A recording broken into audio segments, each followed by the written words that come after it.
सभी को इंतजार था। बड़ी खबर आपको बता रहे हैं, जैसा कि ये तय था नवरात्रि के पहले दिन कांग्रेस अपनी सूची जारी कर सकती है। इस वक्त की बड़ी खबर आपको बता रहे हैं, मध्य प्रदेश और छत्तीसगढ़ में कांग्रेस ने अपनी पहली सूची जारी कर दी है। इस वक्त की बड़ी खबर आपको बता रहे हैं, लगातार ये जानकारी मिल रही थी और कांग्रेस की ओर से बार बार ये कहा जा रहा था कि पितर पक्ष खत्म होते ही और साथ ही नवरात्रि के पहले दिन इन नामों की घोषणा कर दी जाएगी। अब मध्य प्रदेश में 144 नामों की सूची जारी की गई है। बड़ी खबर आपको बता रहे हैं, कांग्रेस की पहली सूची, मध्य प्रदेश और छत्तीसगढ़ की पहली सूची जारी हो गई है। इस वक्त की बड़ी खबर आपको बता रहे हैं, तो कांग्रेस की पहली सूची मध्य प्रदेश और छत्तीसगढ़ की सभी को इंतजार था। विधानसभा चुनाव को लेकर प्रत्याशियों की घोषणा अभी तक कांग्रेस ने नहीं की थी। पहली सूची जारी हो गई है। बड़ी खबर आपको बता रहे हैं, इस वक्त की बड़ी खबर, मध्य प्रदेश और छत्तीसगढ़ में कांग्रेस प्रत्याशियों की पहली सूची जारी कर दी गई है। तो नवरात्रि के पहले दिन की बात यहां पर कांग्रेस ने कही थी। सभी बड़े नेता ये बात कह रहे थे बार बार कि नवरात्रि के पहले दिन प्रत्याशियों की सूची जारी होगी। और इस वक्त की बड़ी खबर आपको बता रहे हैं, कांग्रेस की पहली सूची जारी हो गई है। मध्य प्रदेश और छत्तीसगढ़ में प्रत्याशियों की घोषणा कांग्रेस ने कर दी है। बड़ी खबर आपको बता रहे हैं, इस वक्त की बड़ी खबर, मध्य प्रदेश में 144 नामों की सूची जारी हुई है। श्योपुर से बाबू जंडेल को टिकट दिया गया है। इस वक्त की बड़ी खबर आपको बता रहे हैं, श्योपुर से बाबू जंडेल को टिकट दिया गया है। विजयपुर से रामनिवास रावत को टिकट दिया गया है। दुष्यंत पराशर हमारे से फोन लाइन पर जुड़ चुके हैं। दुष्यंत, 144 नामों की घोषणा मध्य प्रदेश में हुई है, क्या नाम सामने आए अब तक? हाँ बिल्कुल, देखिए पूरी सूची, पहली सूची कांग्रेस ने जारी की और इसमें 144 नामों को फिलहाल कांग्रेस ने शामिल किया। लेकिन अगर पूरी सूची की बात करें तो बहुत सारे इसमें बड़े नाम भी है, क्योंकि पूर्व मंत्री जो है वो भी यहाँ पर पूरी सूची में देखे जा सकते हैं। अगर बड़े नामों की बात करें तो रामनिवास रावत इसमें शामिल किए गए। डॉक्टर गोविंद सिंह का टिकट भी यहाँ पर कंफर्म कर दिया गया है। ग्वालियर से सतीश सिकरवार को यहाँ पर टिकट दिया गया है। अगर डगरा से बात करें तो सुरेश राजी का लगातार विरोध हो रहा था, लेकिन कांग्रेस ने सुरेश राजी को ही डगरा से उम्मीदवार बनाया है। इसके बाद अगर बात की जाए भांडेर की, तो फूल सिंह बरैया को यहाँ पर कांग्रेस ने अपना उम्मीदवार एक बार फिर से बनाया है। 2018 में भी 130 वोट से उनको हार का सामना करना पड़ा था। तो ऐसे में बहुत सारे नामों की बात अगर करें तो ओमकार सिंह मरकाम, और ये तरीके से मध्य प्रदेश कांग्रेस में अभी हाल ही में शामिल हुए राव यादवेंद्र सिंह, जो कि मुंगावली से जिनको कांग्रेस ने उम्मीदवार बनाया है। तो कई सारे ऐसे नाम हैं। देवी की अगर बात करें तो हर्ष यादव को एक बार फिर से कांग्रेस ने टिकट दिया है। कांग्रेस के सरकार में ये मंत्री जो रह चुके हैं, जयवर्धन सिंह की बात करें तो राजूगढ़ से जयवर्धन सिंह का नाम भी यहाँ पर इस सूची में शामिल किया गया है। चाकड़ा से लक्ष्मण सिंह को यहाँ पर कांग्रेस ने एक बार फिर से उम्मीदवार बनाया है। सिटिंग एमएलए है कांग्रेस के। इस तरीके से अशोक नगर की बात करें तो हरि बाबू राय को यहाँ पर शामिल किया गया है इस सूची में।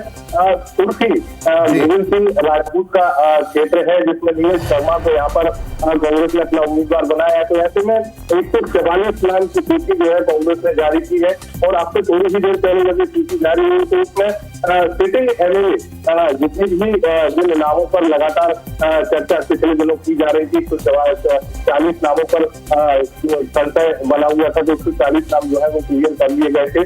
और उसके बाद ये बात कही गई थी कि 15 तारीख को ये सूची जारी कर दी जाएगी। तो कहीं ना कहीं सुबह ही कांग्रेस ने सूची जारी कर ली है। और इस कांग्रेस का मानना है कि जब नवरात्रि में ये सूची जारी होगी तो कहीं ना कहीं कांग्रेस को देवी का आशीर्वाद भी मिलेगा। और नवरात्रि में जब 9 दिन तक शक्ति की आराधना होती है, उन 9 दिन के बीच में सूची जारी होगी तो इससे सीधे तौर पर कहीं ना कहीं कनेक्टिविटी भी लोगों से होगी। ऐसे में 144 नामों की अगर हम एक बार फिर से पूरी बात करें तो इसमें तरगत सिंह मोदी सागर के बंडा से उम्मीदवार बनाए गए हैं। कार्यकारी अध्यक्ष सुरेश चौधरी को यहाँ पर नरियावली सीट से यहाँ पर उम्मीदवार बनाया है। पूर्व मंत्री यादवेंद्र सिंह बुंदेला को यहाँ पर टीकमगढ़ से उम्मीदवार कांग्रेस ने बनाया है। बात करें अगर चित्रकूट से तो पूर्व मंत्री विजय सिंह राठौर के सुपुत्र, जो कि उपचुनाव में शिशुपाल सिंह यादव से हार गए थे, उनको यहाँ पर टिकट यहाँ पर कांग्रेस ने दिया है। जिस तरीके से इस बात की जा रही थी बिजावर सीट से टिकट बदला जा सकता है, लेकिन बिजावर सीट से टिकट नहीं बदला जाए। चरण सिंह यादव को यहाँ पर टिकट जो है वो कांग्रेस ने दिया है। तो ये जरूर कहा जा सकता है कि जो नाती राजा है वो अपनी सीट से ही चुनाव लड़ सकते हैं, लेकिन बड़ा मलेरा से एक बार फिर से साध्वी रामसिया भारती को यहाँ पर कांग्रेस ने उम्मीदवार बनाया, जिनको कहीं न कहीं करदीप सिंह लोधी से शिकस्त का सामना करना पड़ा था और 2019 के चुनाव में, माफ कीजिएगा, उस चुनाव में उनको हार मिली थी और कहीं न कहीं एक बार फिर से उन्होंने पूरी तैयारी जो है वो लगातार शुरू कर दी थी। अगर और भी नामों पर बात की जाए तो कई सारे ऐसे नाम है जो वर्तमान में कांग्रेस के विधायक है। कल्पना वर्मा की बात करें, सिद्धार्थ कुशवाहा की बात करें, नीलांशु चतुर्वेदी की बात करें, या फिर हम बात करें अलग अलग नामों की, तो यहाँ पर अजय सिंह राहुल चुरहट से जो है वो उम्मीदवार बनाए गए हैं।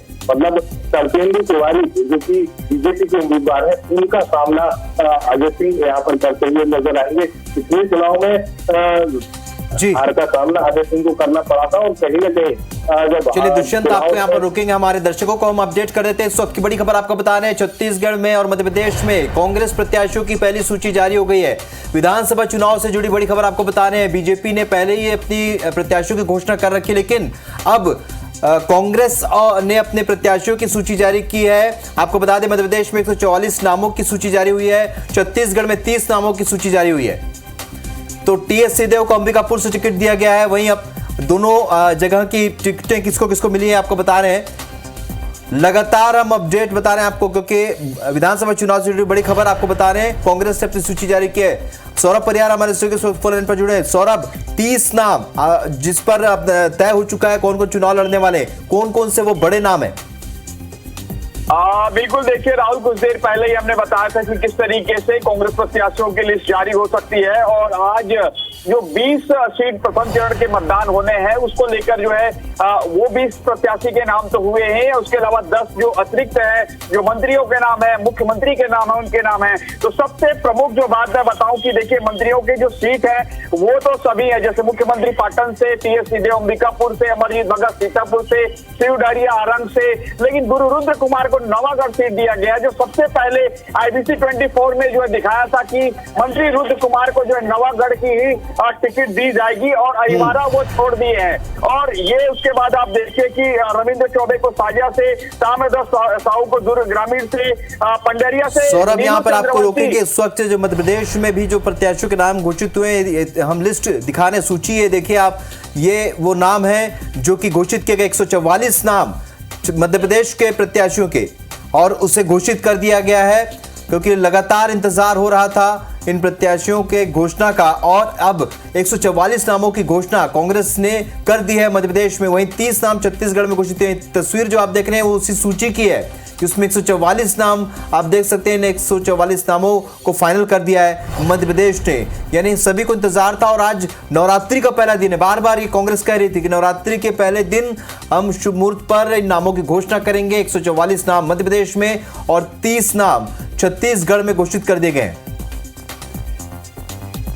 चलिए ज्यादा जानकारी के साथ हमारे दो सहयोगी इस वक्त हमारे साथ लाइव जुड़े हैं। मध्य प्रदेश से दुष्यंत और रायपुर से सौरभ इस वक्त हमारे साथ लाइव जुड़े हैं। सीधे रुख करेंगे दुष्यंत का। दुष्यंत, 144 नामों की अगर बात करें तो कौन कौन से ऐसे नाम हैं जिस पर लग सकता है कि डैमेज हो और इस डैमेज को कंट्रोल करने के लिए कांग्रेस को मशक्कत भी करनी पड़े? बड़े नाम कौन कौन से इस सूची में?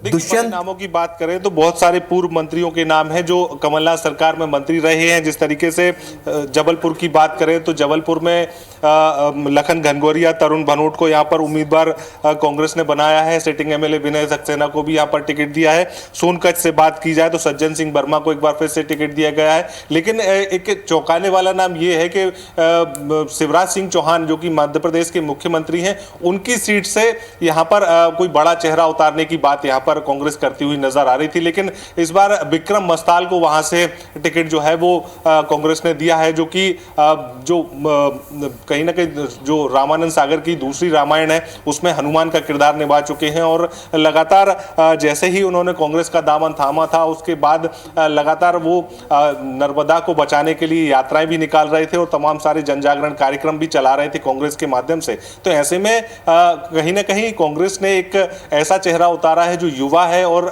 नया चेहरा है, जो जिसका राजनीतिक पृष्ठभूमि में अभी कोई भी बैकग्राउंड नहीं है। तो ऐसे में नया चेहरा होने के चलते कहीं ना कहीं यहां पर कड़ी मशक्कत इस सीट पर कांग्रेस को करनी पड़ सकती है, क्योंकि मुख्यमंत्री का क्षेत्र है और मुख्यमंत्री के क्षेत्र में कहीं ना कहीं जिस तरीके से एक नए चेहरे को उतारना कांग्रेस का कहीं ना कहीं एक एक्सपेरिमेंट भी हो सकता है। और जिस तरीके से अगर और भी नामों की बात करें तो बैतूल से सुखदेव पांसे को यहां पर टिकट दिया गया है, छिंदवाड़ा से खुद कमलनाथ का नाम भी इस सूची में शामिल है। तो ये जरूर कहा जा सकता है कि नामों की सूची हम लेंगे और आगे भी जानकारी लेंगे। फिलहाल छत्तीसगढ़ की बात करते हैं, क्योंकि छत्तीसगढ़ में पहली सूची कांग्रेस ने जारी कर दी है। सौरभ सिंह परिहार हमारे संवाददाता लगातार हमारे साथ जुड़े हैं। सौरभ, आपसे भी जानना चाहते हैं विस्तार से सूची के बारे में, कौन कौन से नाम इसमें शामिल है, कौन कौन से बड़े चेहरों को इसमें मौका मिला है, साथ ही कितनी बैलेंसिंग है ये सूची, ये भी समझना चाहते हैं आपसे।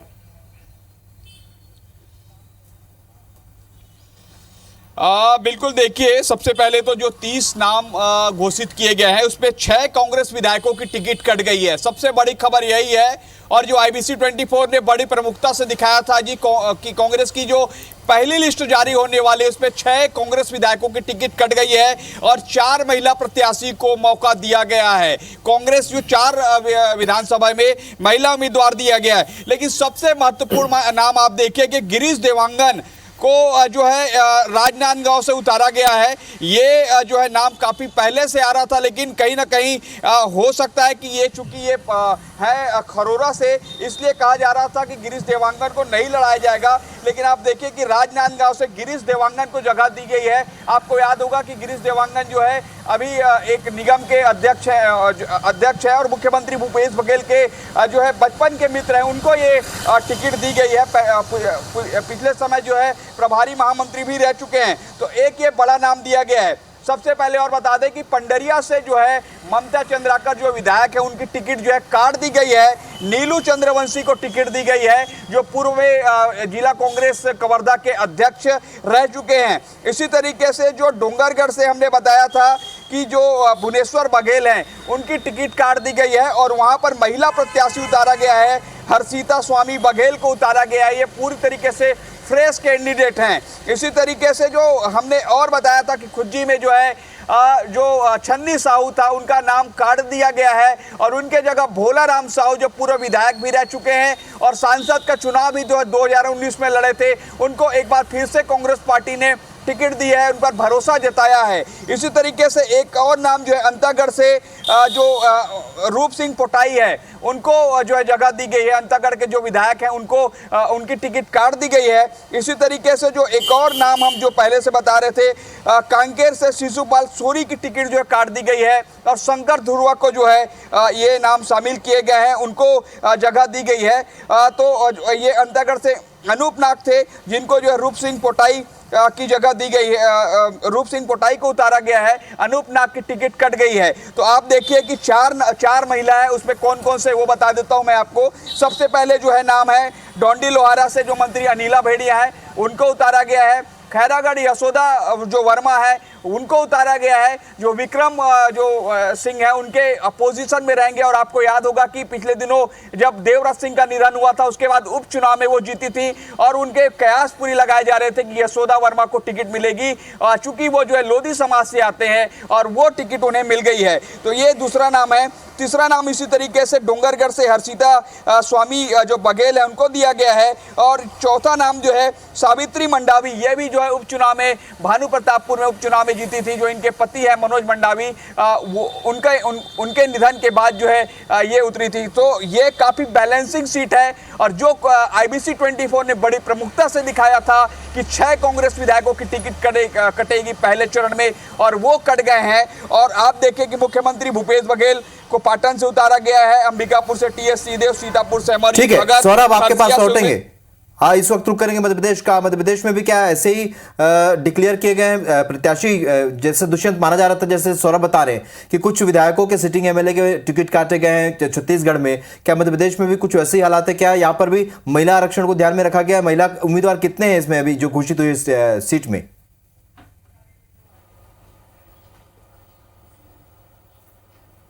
बिल्कुल, देखिए 144 की जो सूची जारी की गई है उसमें ज़्यादातर सिटिंग एमएलए को टिकट यहाँ पर कांग्रेस ने दिया है। हालांकि बहुत कम सीटों पर ये देखने में आया है पूरी सूची में कि एक आध टिकट कहीं काटा गया हो तो। लेकिन जिस तरीके से अगर महिलाओं की बात करें तो इस 144 की सूची में 16 महिलाओं को यहाँ पर फिलहाल कांग्रेस ने टिकट दिया है और 16 महिलाओं को टिकट देकर ये भी बताने का प्रयास कांग्रेस की ओर से किया गया है कि जो आरक्षण की बात लगातार राजनीतिक गलियारों में गूंजती है और लगातार महिला आरक्षण को लेकर लगातार कयास लगाए जाते हैं, उनको यहाँ पर कांग्रेस जो है वो भरपाई करती हुई नजर आ रही है। कांग्रेस जो बात कहती हुई नजर आई थी कि महिलाओं को सम्मान देने का काम भी कांग्रेस करती है और लगातार कांग्रेस इस बात को बार बार बोलती हुई पिछले दिनों में राजनीतिक गलियारों में नजर आई है, तो उसको यहाँ पर चरितार्थ भी कांग्रेस करती हुई नजर आई। इस सूची में 16 महिलाओं को फिलहाल टिकट दिया गया है। अगर भोपाल की बात करें तो भोपाल से केवल 3 सीटों पर यहाँ पर टिकट जो है वो जारी किए गए हैं, जिनमें नरेला से मनोज शुक्ला को यहाँ पर उम्मीदवार यहाँ पर कांग्रेस ने बनाया है, जो लगभग 1.5 साल से 2 साल से पहले से लगातार काम कर रहे थे और कांग्रेस उनको हिंट भी कर चुकी थी कि उनको ही कांग्रेस जो है अपना उम्मीदवार बनाएगी, तो वो लगातार काम करते हुए नजर आ रहे थे। स्थानीय विधायक मध्य से आरिफ मसूद को यहाँ पर एक बार फिर से कांग्रेस ने उम्मीदवार बनाया है और बीजेपी के ध्रुव नारायण सिंह से उनको सीधी टक्कर जो है वो मिलने वाली है।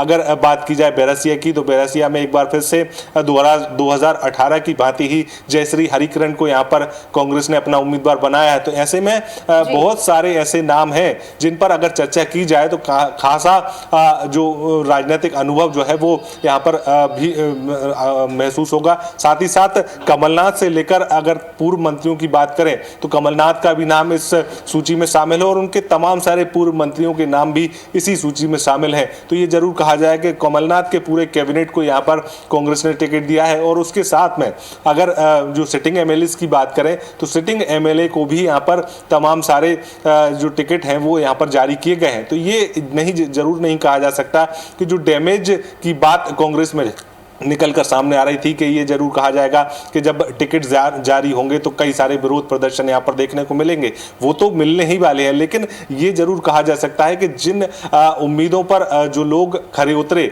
जो लोग चुनाव जीतकर कांग्रेस का परचम लहराते नजर आए, उनको एक बार फिर से कांग्रेस ने उम्मीदवार बनाया है और उन पर एक बार फिर से भरोसा जताया है कि 2023 के अंत में जब ये चुनाव होंगे विधानसभा, तो उनके जो उम्मीदवार हैं एक बार फिर से वो जीत कर आएंगे और विधानसभा में वो सरकार बनाते हुए नजर आएंगे। लेकिन जिस तरीके से 144 नामों की अगर पूरी बात करें तो कुछ ऐसे नाम भी हैं जो 2018 में चुनाव हार गए थे लेकिन बड़े नाम हैं। रामनिवास रावत की बात करें, अजय सिंह राहुल की बात करें या फिर कई ऐसे और भी नाम हैं जिन पर अगर चर्चा की जाए तो वो 2018 में जरूर चुनाव हार गए थे लेकिन इस बार चुनाव जीतने की प्रबल संभावना है। तो ऐसे में कांग्रेस ने कोई भी कोर कसर इस 144 की सूची में नहीं छोड़ी है कि किसी प्रकार से कोई भी डैमेज पार्टी को हो सके और यही कारण है कि थोड़ा सा समय जरूर लगा, थोड़ा सा मंथन जरूर कांग्रेस को अधिक करना पड़ा, लेकिन जो कांग्रेस ने रणनीति बनाई थी कि नवरात्रि के पहले दिन ही पहली सूची जारी की जाएगी तो वो आज जारी की गई है।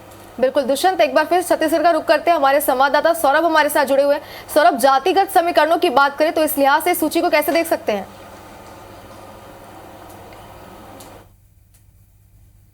बिल्कुल, देखिए बिल्कुल सही सवाल है आपका। देखिए पहले फेज में 4 साहुओं को जो है जगह दी गई है। आप देखिए कि ताम्रध्वज साहू है जो ओबीसी से आते हैं, उनको जगह दी गई है। इसी तरीके से जो दलेश्वर साहू हैं और भोलाराम साहू है उनको जगह दी गई है। आप देखिए कि पहले फेज में जो है कुल 30 सीटों पर प्रत्याशी घोषित किए, उसमें 14 एसटी सीट है, आदिवासी सीट है, उस पर प्रत्याशी उतारे गए हैं।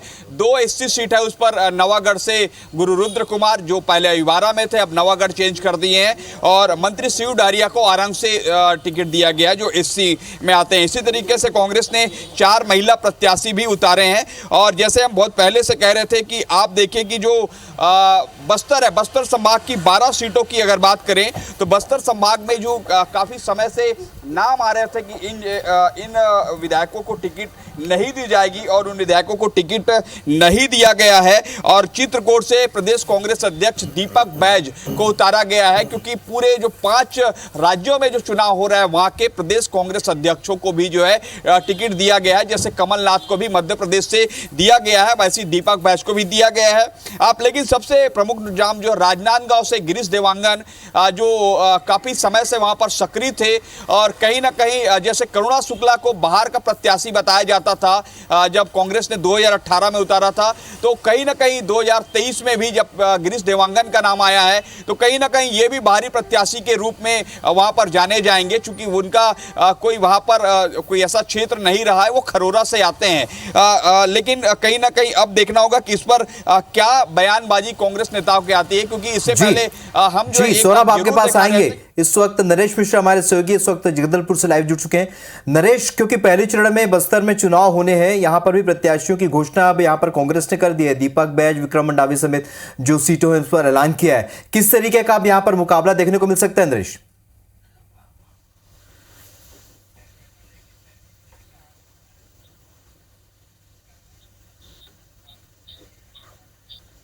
नरेश, आपको मेरी आवाज मिल रही है?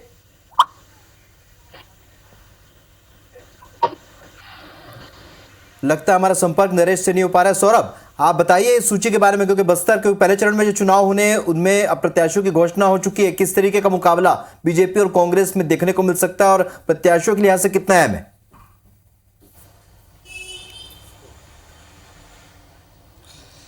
बिल्कुल, देखिए जो बात पहले कहा जा रहा था कि मंत्रियों का नाम नहीं काटा जाएगा, मंत्रियों के एक भी नाम नहीं कटे हैं, सभी मंत्रियों को यथावत दिया गया है। केवल गुरुरुद्र कुमार जो अहिवारा से थे उनको नवागढ़ दिया गया है। मुख्यमंत्री और डिप्टी सीएम टीएस सिंहदेव को भी उनके जगह से दी गई है। लेकिन आप देखिए कि जो सबसे महत्वपूर्ण नाम था कि खुज्जी से जो वहाँ की जो महिला विधायक थी उनका नाम काट दिया गया, छन्नी साहू का। वहाँ से भोलाराम साहू को टिकट दी गई है और भोलाराम साहू भी काफ़ी समय थे और खुज्जी जो छन्नी साहू थी वो आपको याद होगा कि इनके खेमे का बताया जाता था, टीएस सिंहदेव के खेमे का बताया जाता था। जब एक समय आया था तब वो कहीं ना कहीं सीधे तौर पर कहती थी कि मैं सिंहदेव खेमे का हूँ और कहीं ना कहीं उनको टिकट नहीं मिल पाई है। हालांकि ये कहा जाता है कि अंतिम वक्त तक इस नाम को लेकर जो है सीसी में काफ़ी चर्चा हुई थी। मुख्यमंत्री भूपेश बघेल की ओर से कहा गया कि भोलाराम साहू को टिकट दिया जाए, वही दूसरी ओर जो छन्नी साहू को लेकर भी सिंहदेव के द्वारा नाम रखा गया था, लेकिन फाइनली जो है इनका नाम आया। इसी तरीके से जो सावित्री मंडावी है उनको यथावत रखा गया है। जानकारी लेंगे। फिलहाल हमारे संवाददाता नरेश हमारे साथ एक बार फिर जुड़ चुके, संपर्क हमारा हो चुका है। नरेश, आपसे भी जानना चाहते हैं, जब बीजेपी ने अपनी पहली सूची जारी की थी उस समय हमने देखा था कि पूरी तरीके से आंकलन किए जा रहे थे कि पार्टी कहां पे मजबूत और कहां पे कमजोर। इस बार अगर कांग्रेस की बात करें तो क्या आंकलन कर सकते हैं इस बार?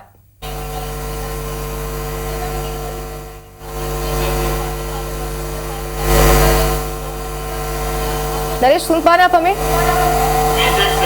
चलो एक बार फिर संपर्क करने की कोशिश करेंगे। सौरभ, आपके पास एक बार फिर चलते हैं। सौरभ, क्या जानकारी देते, विस्तार से बताइए एक बार फिर।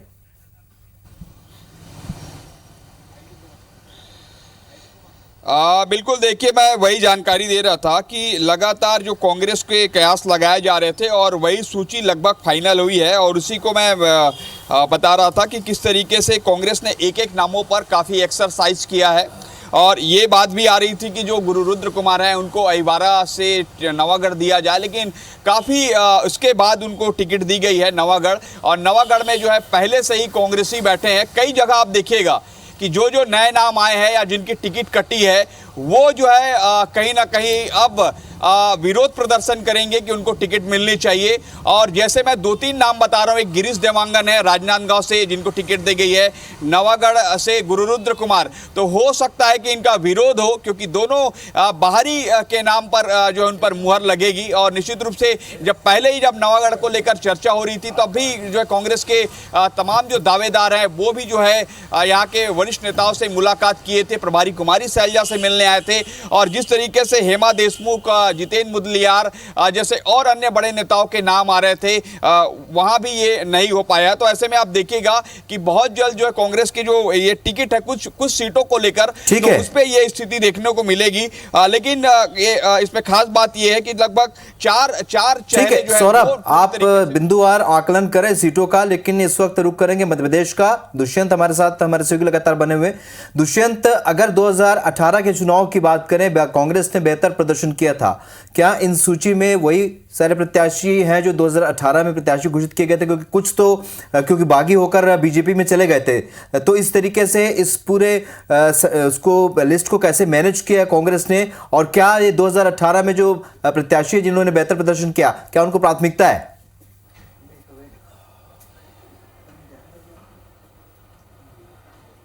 आप बिल्कुल देखिए, वही सूची जो है वो अधिकतर नाम वही नाम जो यहाँ पर हैं सूची में नज़र आ रहे हैं।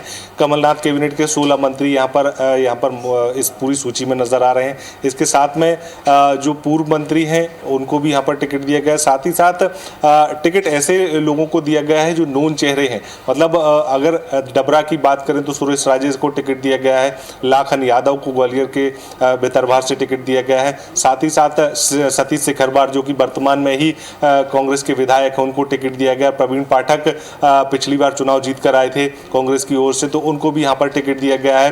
अगर बात की जाए सागर जिले की, तो हर्ष यादव को एक बार फिर से टिकट दिया गया है। सुरेंद्र चौधरी 2018 में चुनाव हार गए थे, लेकिन उनको एक बार फिर से टिकट दिया है।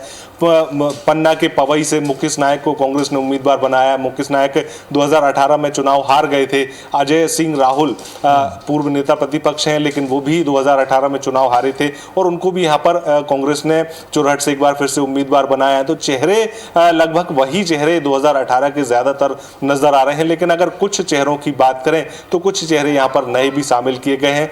बुधनी से विक्रम मस्ताल को यहाँ पर टीवी एक्टर हैं, तो उनको यहाँ पर उम्मीदवार कांग्रेस ने बनाया है। हनुमान का किरदार वो जो रामायण 2 में निभा चुके हैं। साथ ही साथ अवधेश नायक एक बड़ा नाम है, दतिया से डॉक्टर नरोत्तम मिश्रा मध्य प्रदेश के गृह मंत्री हैं, उनके खिलाफ में यहाँ पर अवधेश नायक को कांग्रेस ने उम्मीदवार बनाया, जो कि अभी कुछ ही समय पहले कांग्रेस में शामिल हुए हैं। अनुभा मुंजारे बालाघाट जिले से आती हैं, उनको यहाँ पर कांग्रेस ने उम्मीदवार बनाया है। जिस तरीके से कई सारे ऐसे नाम हैं, अगर उन पर चर्चा की जाए तो बहुत सारे कुछ ऐसे नाम जरूर निकलकर सामने आएंगे जो बहुत कम समय में ही कांग्रेस का टिकट पा गए हैं, क्योंकि पहले वो कांग्रेस में नहीं थे और कांग्रेस की बाहर विपक्षी पार्टी में थे, और जब अब कांग्रेस में शामिल हुए तो उसके बाद एक बार फिर से कांग्रेस आपको यहाँ पर रोकेंगे और जातीय समीकरण भी समझने की कोशिश करेंगे इस टिकट वितरण में। लेकिन इस वक्त नरेश हमारे सहयोगी इस वक्त जगदलपुर से लाइव जुड़े। नरेश, बस्तर में पहले चरण के चुनाव है, यहाँ पर मुकाबला काफी रोचक होने जा रहा है। पूरा फोकस इस दौरान बीजेपी ने बस्तर में रखा है, क्योंकि ये माना जाता है कि बस्तर से जीत का रास्ता खुलता है। अगर प्रत्याशियों की बात करें तो वो पुराने बड़े प्रत्याशियों को घोषित कर दिया यहाँ पर कांग्रेस ने। जी हाँ, देखिए बिल्कुल चार सीटें हैं जहां पर नाम बदलने की बात चल रही थी, वहां ये नाम बदले भी गए हैं, और 12 में से 11 सीटों पर तो नाम सामने आ चुके हैं। जगदलपुर एक मात्र सीट है, ये बस्तर की 12 सीटों में से, आरक्षित सीटों में से एक अनारक्षित है।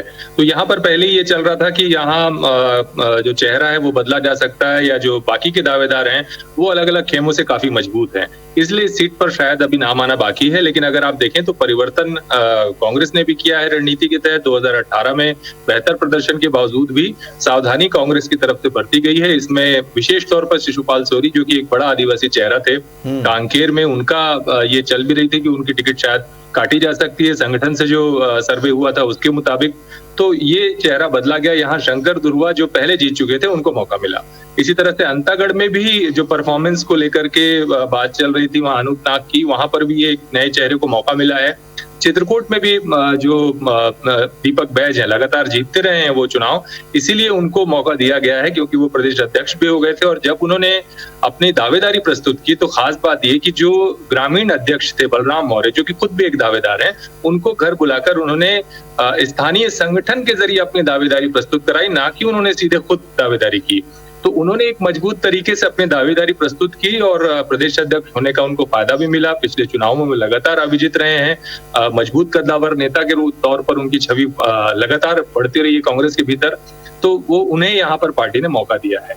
दंतेवाड़ा कांग्रेस के लिए परेशानी का सबब रहा है, हमेशा ही रहा है, क्योंकि परिवार में बहुत से दावेदार खुद अंदर हैं, इसलिए लगातार जो बागी रहे उनको मौका दिया गया है। छविंद्र कर्मा को जिन्हें बार बार समझाइश दी जा रही थी और अगली बार लड़ने के लिए कहा जा रहा था, तो उनको मौका मिला है। लेकिन सबसे जो मुझे लगता है कि जहां पर सबसे ज्यादा लोगों को शंका थी, प्रतापपुर सीट थी, जहां पर फिर से एक बार मंडावी परिवार के ऊपर भरोसा करते हुए इस पूरी सूची में से एक मात्र महिला प्रत्याशी को मौका दिया गया है, सावित्री मंडावी, जो कि लगातार सक्रिय भी रही और एक तरह से माना जा रहा है कि भानु प्रतापपुर में आने वाले समय में कांग्रेस के लिए वो एक बड़ा चेहरा उत्तर बस्तर से हो सकती है। बिल्कुल जी। तो पहले चरण में यहाँ पर सरगुजा में भी चुनाव है। अभिषेक हमारे सहयोगी जुड़ चुके हैं। अभिषेक, यहाँ पर टीएस सिंहदेव के नाम की घोषणा के साथ ही और कौन से बड़े चेहरे हैं जो कि चुनाव मैदान में होंगे, क्योंकि पहले चरण में यहाँ पर वोटिंग होनी है? देखिए, यहाँ जो चुनाव होना है उसका चरण जो 17 तारीख को है, 17 तारीख को वोटिंग होगी। लेकिन जिस तरह से सीटों की घोषणा की गई है, इसमें बात करें तो जो दो नामों पर चर्चा हो रही थी, दोनों जो मंत्री हैं उनके नामों की घोषणा हो गई है। अमरजीत भगत सीतापुर से चुनाव लड़ते हैं, वो अब चुनावी मैदान पे होंगे। इसके अलावा टीएस सिंहदेव अंबिकापुर से जो उनकी नामों की घोषणा हुई है।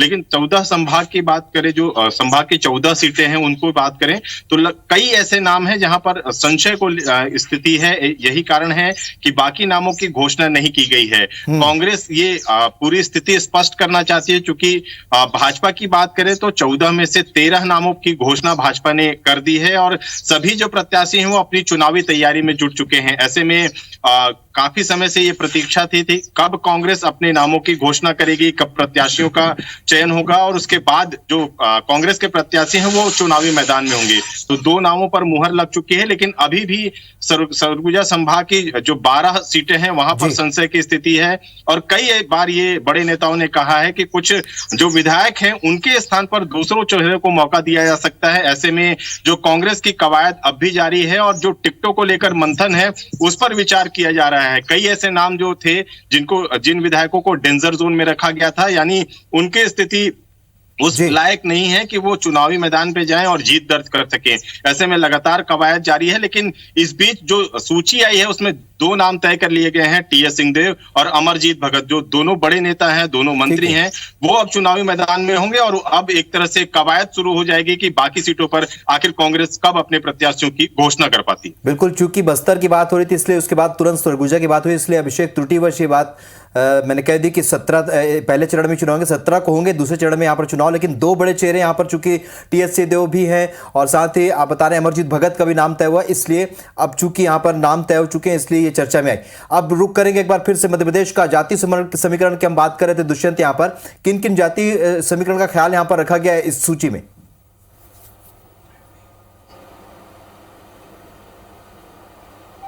हाँ बिल्कुल, देखिए एससी और एसटी के जो विधायक जहाँ पर टिकट दिए जाने थे या फिर ये कहें कि जो सिटिंग एमएलए थे उनको एक बार फिर से यहाँ पर उम्मीदवार बनाया है। लेकिन अगर बात की जाए झाबुआ की सीट की, तो वहाँ पर पूर्व केंद्रीय मंत्री कांतिलाल भूरिया की जगह उनके बेटे डॉक्टर विक्रांत भूरिया, जो कि यूथ कांग्रेस के अध्यक्ष भी हैं, उनको यहाँ पर टिकट दिया गया है। अगर सिवनी से बात करें तो सिवनी से भी अलग अलग जो सिंधी समाज से आने वाले आनंद पंजवानी को यहाँ पर टिकट दिया गया है। इसके साथ ही तमाम सारी जो जातियाँ हैं, चाहे हम शेड्यूल कास्ट की बात करें या शेड्यूल ट्राइब्स की बात करें, तो हर एक उम्मीदवार को यहाँ पर उसके जाति के आधार पर समीकरण को देखते हुए यहाँ पर टिकट दिया गया है। और बहुत सारे ऐसे नाम हैं जिन पर अगर चर्चा करें तो उसके साथ में युवाओं का विशेष ध्यान रखा गया है, महिलाओं का यहाँ पर इस सूची में विशेष ध्यान रखा गया है।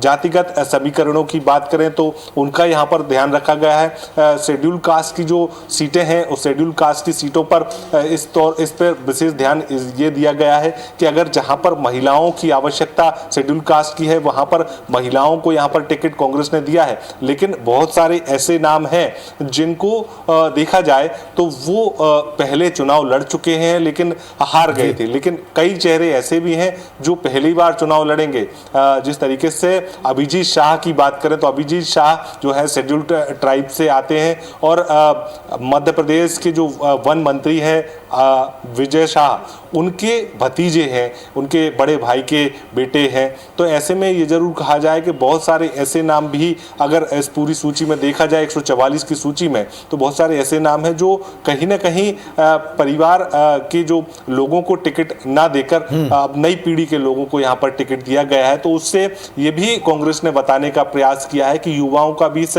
सूची में विशेष ध्यान रखा गया है, महिलाओं का भी इस सूची में विशेष ध्यान रखा गया है, ताकि किसी भी वर्ग से कहीं ना कहीं कांग्रेस को जो है वो डैमेज की स्थिति ना बने और कांग्रेस जो है वो सफलतापूर्वक इस चुनाव को लड़ सके। और कांग्रेस का पूरा प्रयास इस सूची के माध्यम से ये रहा है कि जब 144 नाम जो जारी किए गए हैं, उन 144 नामों में सभी जाति वर्ग और सभी जो अलग अलग वर्ग हैं, चाहे युवाओं की बात करें या महिलाओं की या फिर सीनियर्स लीडर की, तो तमाम सारे वर्गों का भी ध्यान यहाँ पर रखा है कांग्रेस ने और 144 का जारी की है। दूसरी सूची 2 से 3 दिन में जरूर जारी हो सकती है, क्योंकि कांग्रेस ये फिलहाल साफ कर चुकी थी कि एक सूची देने के बाद 1 दिन या 2 दिन का गैप लेने के बाद फिर से एक सूची जारी करेगी और दोनों ही सूची के माध्यम से 230 उम्मीदवार जारी करेंगे। लेकिन जब ये सूची जारी हुई तो उसमें ये देखा गया कि कमलनाथ का नाम भी इस सूची में शामिल किया गया है। छिंदवाड़ा से कमलनाथ जो है वो चुनाव लड़ेंगे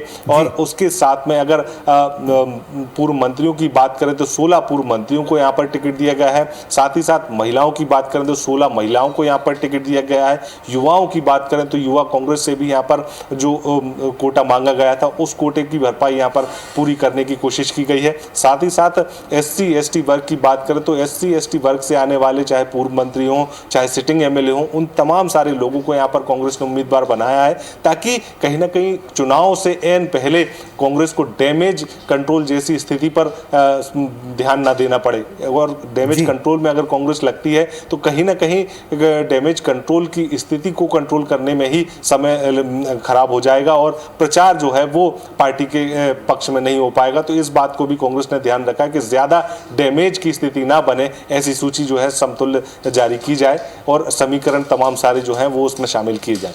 बिल्कुल नरेश हमारे सहयोगी हमारे साथ लगातार जुड़े, उनसे भी जानकारी। नरेश, अगर बात करें बीजेपी की पहली लिस्ट की तो जिन क्षेत्रों में बड़े नामों को बीजेपी ने उतारा था वहां पे कांग्रेस की सूची में किन प्रत्याशियों को जगह मिली है?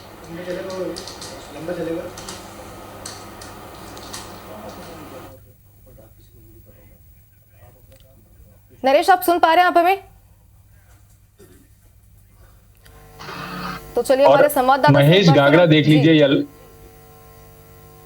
जी, केदार कश्यप हैं, महेश गागड़ा हैं, लता उसेंडी हैं। इन सभी के मुकाबले वो 2018 में जो लोग चुनावी मैदान में थे वही लोग चुनावी मुकाबले में होंगे। और क्योंकि अगर आप देखें तो अगर बीजापुर की बात छोड़ दें तो इन दोनों ही जगह पर काफी जीत का अंतर कम रहा है। तो ये मुकाबला इस बार भी रोचक होने जा रहा है। और जिस तरह से भारतीय जनता पार्टी ने अपनी सूची में ये तय किया कि कुछ पुराने चेहरों को भी फिर से बराबरी से मौका दिया जाएगा, उसके लिहाज से लगता है कि पार्टी का जो इंटरनल जो एक तरह का सर्वे है या एक तरह की सूचनाएं हैं उसके मुताबिक ये सीटें दोबारा जीत सकती हैं। अगर इसमें खास बात अगर आप गौर करें तो जो कांग्रेस में जो मोहन मरकाम कह लीजिए, विक्रम मंडावी कह लीजिए या फिर जो केदार कश्यप की सीट पर पहली बार जरूर जीते हैं, लेकिन बाकी 2 जगह पर जो कांग्रेस के प्रत्याशी हैं वो 2 टर्म अपना लगभग इस चुनाव के साथ पूरा कर चुके हैं और इस बार वे तीसरे टर्म के लिए इलेक्ट होने के लिए चुनावी मैदान में है। तो इस तरह के जो सर्वे में ये बात है कि हो सकता है स्थानीय जनता नए चेहरों को या पुराने भारतीय जनता पार्टी के चेहरों को मौका दे, इसके बीच में भारतीय जनता पार्टी एक स्पेस देख रही है। इस वजह से उन्होंने अपने पुराने और कद्दावर चेहरों को उतारा है। एक भाजपा के पास समस्या ये भी थी कि भाजपा के पास आदिवासी चेहरों के तौर पर या आदिवासियों के लिए नई पॉलिटिक्स के एंगल पर कोई खास स्पेस नहीं था, जिसकी वजह से मजबूरन उन्हें उन चेहरों को जगह देनी पड़ी। और इस मामले में अगर देखें तो 2018 के जो नतीजे रहे, खासतौर पर 12 की 12 विधानसभा सीटों पर आदिवासी वोटरों ने एक तरफा कांग्रेस की तरफ जाने का फैसला किया। इससे इस मामले में कांग्रेस को बढ़त है और इस वजह से उसके जो प्रत्याशी चयन की प्रक्रिया है उसमें उसको बहुत ज्यादा दुविधा नहीं थी। केवल जो संगठन के स्तर पर, समाज के स्तर पर जो राज्य सरकार के जरिए जो मुद्दे आए जिसकी वजह से आदिवासी समाज की नाराजगी थी, उनके जो प्रतिनिधि चेहरे बने और संगठन में स्थानीय स्तर पर जिनकी समस्या थी, आपसी गुटबाजी जिनकी वजह से बढ़ने की आशंका थी, उन मुद्दों को ध्यान में रखते हुए कांग्रेस ने अपने चेहरे तय किए हैं। कुछ कद्दावर चेहरों को भी मौका मिला है, जिसमें अगर आप देखें तो मोहन मरकाम कम मार्जिन से जीते हैं, लेकिन क्योंकि वो प्रदेश अध्यक्ष रह चुके हैं इसलिए वहां बदलाव की बहुत गुंजाइश नहीं। दूसरे दावेदार वहां वैसे है नहीं। चित्रकूट में प्रदेश अध्यक्ष वर्तमान दीपक बैज के लिए ये स्थिति थी कि वहां पर चेहरे थे। पिछली बार राजमन मिंजाम वहां से जीते थे और इसके अलावा बलराम और ये तीनों लगभग एक ही उम्र के हैं और एक साथ इनकी राजनीति रही है, इसलिए ये प्रबल दावेदार थे। आपस में एक दूसरे के प्रतिस्पर्धी होने के साथ साथ राजनीतिक सहयोगी भी रहे। तो यहाँ पर जरूर आप ये चीज देख सकते हैं कि यहाँ इन सब चीजों को छोड़कर दीपक बैज को प्राथमिकता दी गई है। चलिए नरेश, आप हमारे साथ बने रहिए और तमाम रिपोर्टर से भी हम कहने बने रहिए आप हमारे साथ। लेकिन इस वक्त की बड़ी खबर आपको बता दें, मध्य प्रदेश और छत्तीसगढ़ में कांग्रेस ने अपनी लिस्ट जारी कर दी है। दीपक बैज को चित्रकूट से टिकट दिए गए। इस वक्त की बड़ी खबर आपको बता रहे हैं, कांग्रेस की पहली सूची जारी हो चुकी है। मध्य प्रदेश और छत्तीसगढ़ के लिहाज से प्रत्याशियों की घोषणा कांग्रेस ने कर दी है। आज नवरात्रि के पहले दिन घोषणा के बाद कांग्रेस ने कही थी सीतापुर से अमरजीत भगत को उम्मीदवार कांग्रेस ने बनाया है। बड़ी खबर आपको बता रहे हैं, छत्तीसगढ़ की सूची बता रहे हैं, सीतापुर से अमरजीत भगत उम्मीदवार हैं। जो ये सूची देख रहे हैं आप, ये सूची जारी हुई है। दुर्ग ग्रामीण से ताम्रध्वज साहू को कांग्रेस ने अपना प्रत्याशी बनाया है। तो दीपक बैज सांसद और हैं और मैदान में, अब चुनावी मैदान में चंदन कश्यप नारायणपुर से उम्मीदवार है। यानी पहले चरण में जहां पर वोटिंग होनी है वहां की हम जानकारी आप तक पहुंचा रहे हैं। छत्तीसगढ़ के कांग्रेस की पहली सूची में दीपक बैज सांसद और प्रदेश कांग्रेस के अध्यक्ष हैं इस वक्त दीपक बैज। चित्रकूट से उम्मीदवार कांग्रेस ने इन्हें बनाया है और उसके साथ ही तमाम नाम जारी हुए हैं। आपको बता दें कि 6 विधायकों के सिटिंग एमएलए के टिकट काट दिए गए। 2 एससी सीटों पर कांग्रेस के प्रत्याशियों का ऐलान हुआ है और कांग्रेस ने 6 वर्तमान विधायकों के टिकट काट दिए, जैसा कि ये दावा किया जा रहा था, कांग्रेस की ओर से बार बार कहा जा रहा था। 4 महिला प्रत्याशियों को भी कांग्रेस ने मौका दिया है। इस वक्त की बड़ी खबर आपको बता रहे हैं, कांग्रेस की सूची जारी हो गई है। मध्य प्रदेश और छत्तीसगढ़ में कांग्रेस प्रत्याशियों की घोषणा हो चुकी है। 2 एससी सीटों पर कांग्रेस ने अपने प्रत्याशियों को मैदान में उतारा है। वहीं 6 वर्तमान विधायकों की टिकट काटी गई है, जिसके बारे में बार बार कहा जा रहा था। 14 एसटी सीटों पर कांग्रेस के प्रत्याशी घोषित हुए हैं। 4 महिला प्रत्याशियों को कांग्रेस ने मौका दिया है। इस वक्त की बड़ी खबर छत्तीसगढ़ के लिहाज से ये बता रहे हैं आपको कि किस तरीके से यहाँ पर प्रत्याशियों की घोषणा हुई है। 30 नाम घोषित किए हैं कांग्रेस ने। 20 वो नाम हैं जो कि 20 सीटों पर जहां पहले चरण में चुनाव होने, इसके अलावा 10 और नाम है जिसे घोषित कर दिया है कांग्रेस ने। तो आपको बता दें 2 एससी सीटों पर कांग्रेस के प्रत्याशियों का ऐलान हुआ है। 14 एसटी सीटों पर भी कांग्रेस के प्रत्याशी घोषित हुए। कांग्रेस से ने 6 वर्तमान विधायकों के टिकट भी काटे हैं, जिसमें शिशुपाल शौरी भी हैं जहां पहले चरण में चुनाव होने। तो 4 महिला प्रत्याशियों को यहां मौका दिया है कांग्रेस ने। तो आपको बता दें मध्य प्रदेश और छत्तीसगढ़ में कांग्रेस प्रत्याशियों की सूची जारी होने के बाद ही अब सियासत तेजी से बढ़ी है, क्योंकि अब चुनाव नजदीक है। पहला नाम दीपक बैज, दूसरा नाम विक्रम मंडावी बीजापुर से ने मौका दिया है कांग्रेस ने। भूपेश बघेल पाटन से और टीएस सिंहदेव अंबिकापुर से अपनी परंपरागत सीट से तमाम बड़े नेता चुनाव लड़ेंगे। अमरजीत भगत सीतापुर से प्रत्याशी होंगे कांग्रेस के। पूर्व मंत्री और बहुत बड़ा चेहरा सरगुजा का ताम्रध्वज साहू दुर्ग ग्रामीण से वर्तमान में गृह मंत्री और एक बार फिर से अपनी सीट से ही चुनाव लड़ेंगे। तो कांग्रेस प्रत्याशियों की पहली लिस्ट जारी होने के साथ ही हम आपको नाम भी बता रहे हैं। इंदर शाह मंडावी मानपुर मोहला से कांग्रेस के प्रत्याशी होंगे। मोहम्मद अकबर कवर्धा से, जो कि अपनी पहली जिस सीट पर वो जीत चुके हैं, और डोंगरगांव से दलेश्वर साहू चुनाव के मैदान पर होंगे। तो इस तरीके से कांग्रेस की सूची हम आपको बता रहे हैं। मोहन मरकाम कोंडागांव से, जहां से वो पिछली बार भी जीते थे। लता उसेंडी को उन्होंने 2 बार इस सीट से हराया। कवासी लखमा कोंटा से उनकी परंपरागत सीट से ही चुनाव लड़ेंगे। संत राम नेताम केशकाल से चुनाव मैदान में होंगे, कांग्रेस के प्रत्याशी होंगे। इसी तरह चंदन कश्यप नारायणपुर से चुनाव मैदान पर होंगे। तो आपको बता दें 20 पहले चरण के 20 सीटों पर घोषित करने के साथ ही 10 और दूसरे सीटों पर भी कांग्रेस ने अपने प्रत्याशी घोषित किए। नासिर गौरी हमारे सहयोगी इस खबर पर हमारे साथ लाइव जुड़े। नासिर, ग्वालियर के लिहाज से बात करें, ग्वालियर संभाग के लिहाज से बात करें, जो ये सूची जारी हुई है कांग्रेस की, कितनी संतुलित नजर आ रही, कितनी क्या यहाँ पर डैमेज कंट्रोल की भी संभावना, और अगर होता है तो कैसे मैनेज करेगी पार्टी?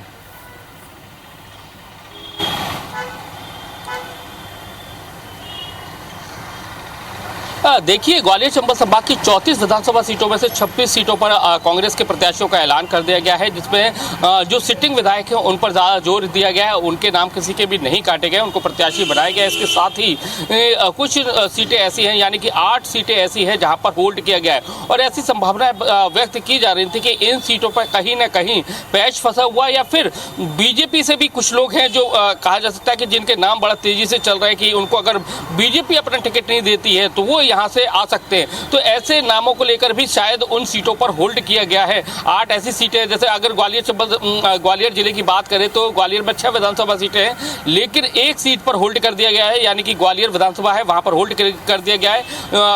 वहां उस सीट से प्रद्युमन सिंह तोमर प्रत्याशी थे, बीजेपी के प्रत्याशी हैं, लेकिन कांग्रेस के प्रत्याशी के तौर पर वहां पर होल्ड किया गया है, क्योंकि वहां पर दावेदारों की संख्या बहुत है, लेकिन कांग्रेस के पास कोई अच्छा विनिंग कैंडिडेट नहीं है, जिसके कारण शायद उस सीट को होल्ड किया गया है। ऐसी कई सारी सीटें, यानी कि सुबह वाली सीट की बात करें तो वहां पर भी पैच फंसा हुआ है, वहां पर भी बड़े नामों को लेकर चर्चा चल रही, तो इसको लेकर कुछ सीटों को लेकर वहां पर होल्ड किया गया। इसके साथ ही नेता प्रतिपक्ष हैं डॉक्टर गोविंद सिंह, उनके भांजे को टिकट दिया गया है, यानी कि परिवारवाद का भी बढ़ावा यहां देखने को मिल रहा है, उनको मेहगांव से प्रत्याशी बनाया गया है। तो ऐसे कई नाम हैं जहां पर चौंकाने वाली चीजें आई हैं, जैसे फूल सिंह बरैया हैं, उनको फिर दोबारा से पार्टी ने प्रत्याशी बनाया, उनको भांडेर से प्रत्याशी बनाया। केपी सिंह काजी हैं, छेवाड़ के विधायक हैं, उनको पार्टी ने दोबारा से फिर से मैदान में उतारा है। तो कुल मिलाकर देखा जाए तो जो कांग्रेस की सूची जो होल्ड की गई थी, काफी लंबे समय से लोगों को इंतजार था कि आने वाली है, और जैसे आज नवरात्रि का पहला दिन है और अल सुबह, यानी कि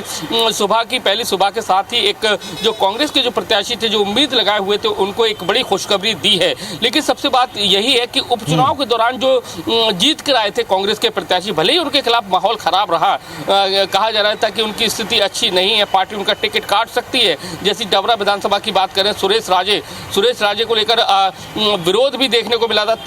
2 दिन पहले हम देखें तो एक वीडियो वायरल होता है जिसमें दिग्विजय सिंह से कुछ लोग कांग्रेसी मिलने जाते हैं, उनका विरोध करते हैं, लेकिन दिग्विजय सिंह उनको भगा देते हैं अपने, तो लेकिन विरोध भी उठ रहा था। लेकिन उसके बावजूद भी पार्टी ने ऐसे प्रत्याशियों पर अपना रुख साफ किया है, उनको ही अपना प्रत्याशी, उन पर ही भरोसा जताया है, जिन्होंने उपचुनाव के दौरान पार्टी को जीत दिलाने की कोशिश की है। लेकिन हालांकि गौहद जो विधानसभा है उस पर थोड़ा सा संचय है, उस पर होल्ड किया गया है। चलिए नासिर, आपके पास लौटेंगे, लगातार अपडेट हम अपने दर्शकों तक पहुंचा रहे हैं। सौरभ, हमारे संवाददाता एक बार फिर हमारे साथ जुड़ चुके हैं। सौरभ, छत्तीसगढ़ की अगर बात करें तो 14 ऐसी सीटों पर कांग्रेस ने प्रत्याशी घोषित किए, कौन कौन से वो नाम है जिन पर नाम तय किए गए हैं?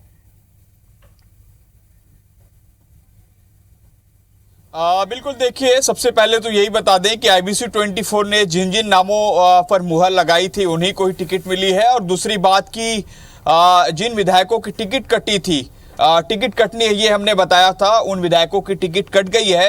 8 जगहों पर जो है 8 नए प्रत्याशी उतारे गए हैं, अर्थात नए विधायक को छोड़ मौका दिया गया है। इसी तरीके से आप देखिए कि जो दीपक बैज है उनको भी प्रदेश अध्यक्ष हैं, उनको उतारा गया है। आप 5 राज्यों में देखिएगा, तेलंगाना, राजस्थान, मध्य प्रदेश, छत्तीसगढ़, जहाँ चुनाव होने, वहां पर प्रदेश अध्यक्षों को जो टिकट दी गई है। इसी तरीके से आप देखिए कि जो पूरे मंत्री हैं, मुख्यमंत्री भूपेश बघेल समेत कुल 13 जो मंत्री हैं, उन्हें पूरी टिकट दी गई है। विधानसभा अध्यक्ष और उपाध्यक्ष, उन्हें टिकट दी गई है। और सबसे महत्वपूर्ण जो है 2-3 नाम है जिस पर आने वाले समय में आप देखिएगा कि जरूर विवाद जैसी स्थिति रहेगी। लेकिन कांग्रेस इससे पहले कि डैमेज कंट्रोल एक कमेटी जो है वो बनाने जा रही है, ताकि ऐसे लोग हैं, ऐसे जो दावेदार हैं, उनको जो शांत कराया जा सके, चुनाव के वक्त जो है उनको कोई जो है नुकसान ना हो, इसे लेकर। और निश्चित रूप से एक बात ये देखा जा रहा है कि कांग्रेस ने काफी एक्सरसाइज की है इन नामों को लेकर। काफी समय से ये देखा गया है कि कांग्रेस ने लगभग 6 से 7 दौर की बैठक की है, उसके बाद फिर स्क्रीनिंग कमेटी की बैठक हुई है, और उसके बाद जो है सेंट्रल इलेक्शन कमेटी की बैठक हुई, और फिर इन नामों को फाइनल किया गया है। और निश्चित रूप से कांग्रेस को लगता है, जैसे बार बार कह रहे थे, कि जब तक कांग्रेस विधायकों की टिकट नहीं काटेगी तब तक जो है कांग्रेस की जीत नहीं होगी, ये बार बार कहा जा रहा था। और निश्चित रूप से शिव डहरिया जो है उनको भी टिकट दी गई है आरंग से। और जैसे ये कहा जा रहा था कि आरंग के अलावा जो है और कहीं से लड़ सकते हैं, लेकिन शिव डहरिया को ही टिकट दी गई है। और इसी तरीके से मंत्री मोहम्मद अकबर कंवरदा, जो मंत्री केवल एक ही मंत्री को जो है अलग विधानसभा दिया गया है, अहिवारा की जगह नवागढ़ दिया गया है। और वहां पर जो है पहले से जो दयालदास बघेल हैं उनको टिकट दी, भाजपा ने दी है, जो काफी समय से वहां पर एक्टिव है। हालांकि 2018 में उनकी हार हुई थी। गुरदयाल बंजारे जिनकी टिकट काटी गई है, ममता चंद्राकर जिनकी टिकट काटी गई है, इसी तरीके से और शिशुपाल सोरी उनकी टिकट काटी गई है, राजमन बेंजाम उनकी टिकट काटी गई है, अंतागढ़ से अनूप नाब उनकी टिकट काटी गई है, दंतेवाड़ा से जो देवती कर्मा है उनके बेटे को जो है छबिन कर्मा को टिकट दी गई है। तो आप देखिए कि ऐसे नाम है जिन नामों को लेकर काफी समय से जो है एक्सरसाइज चल रही थी और लग रहा था कि कांग्रेस जो है इन विधायकों की टिकट काटेगी। लेकिन सबसे अप्रत्याशित जो है 2-3 नाम जरूर आ रहे हैं, जैसे गिरीश देवांगन को लेकर ही जो है राजनांदगांव से, और शिव डहरिया के नाम को लेकर भी था कि शिव डहरिया आरंग से उतरेंगे। और निश्चित रूप से हम जो है सभी इन नेताओं से बातचीत करने की कोशिश करेंगे। और इससे पहले कि एक बार फिर से बता दूं कि कांग्रेस जो है दूसरी सूची भी जो है आज या कल में जारी कर सकती है। ये अभी की एक मैं आपको नई ब्रेकिंग बता रहा हूं कि कांग्रेस जो है केवल अभी 30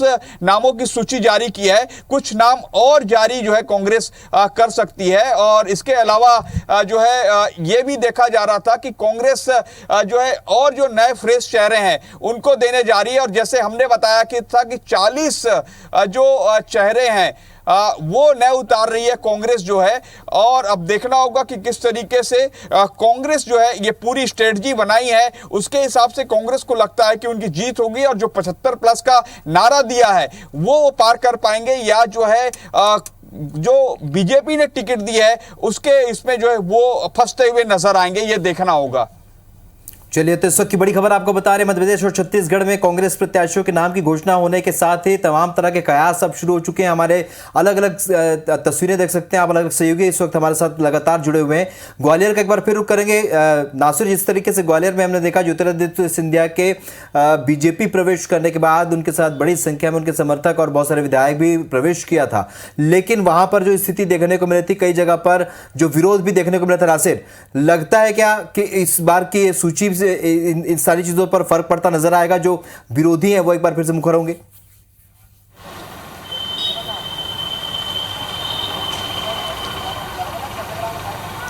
देखिए, बिल्कुल जाहिर सी बात है, क्योंकि अगर देखा जाए तो बीजेपी की जो लिस्ट जारी हुई थी 34 विधानसभा सीटों में से 3 जो सिंधिया समर्थक थे जिन्होंने सरकार गिराने का काम किया था, यानी कि घौद से रणवीर जाटव थे, दिमनी से गिरिराज दंडोतिया थे, और इसके साथ ही करेरा सीट से जो विधायक थे उनका टिकट काट के दूसरे को टिकट दिया गया।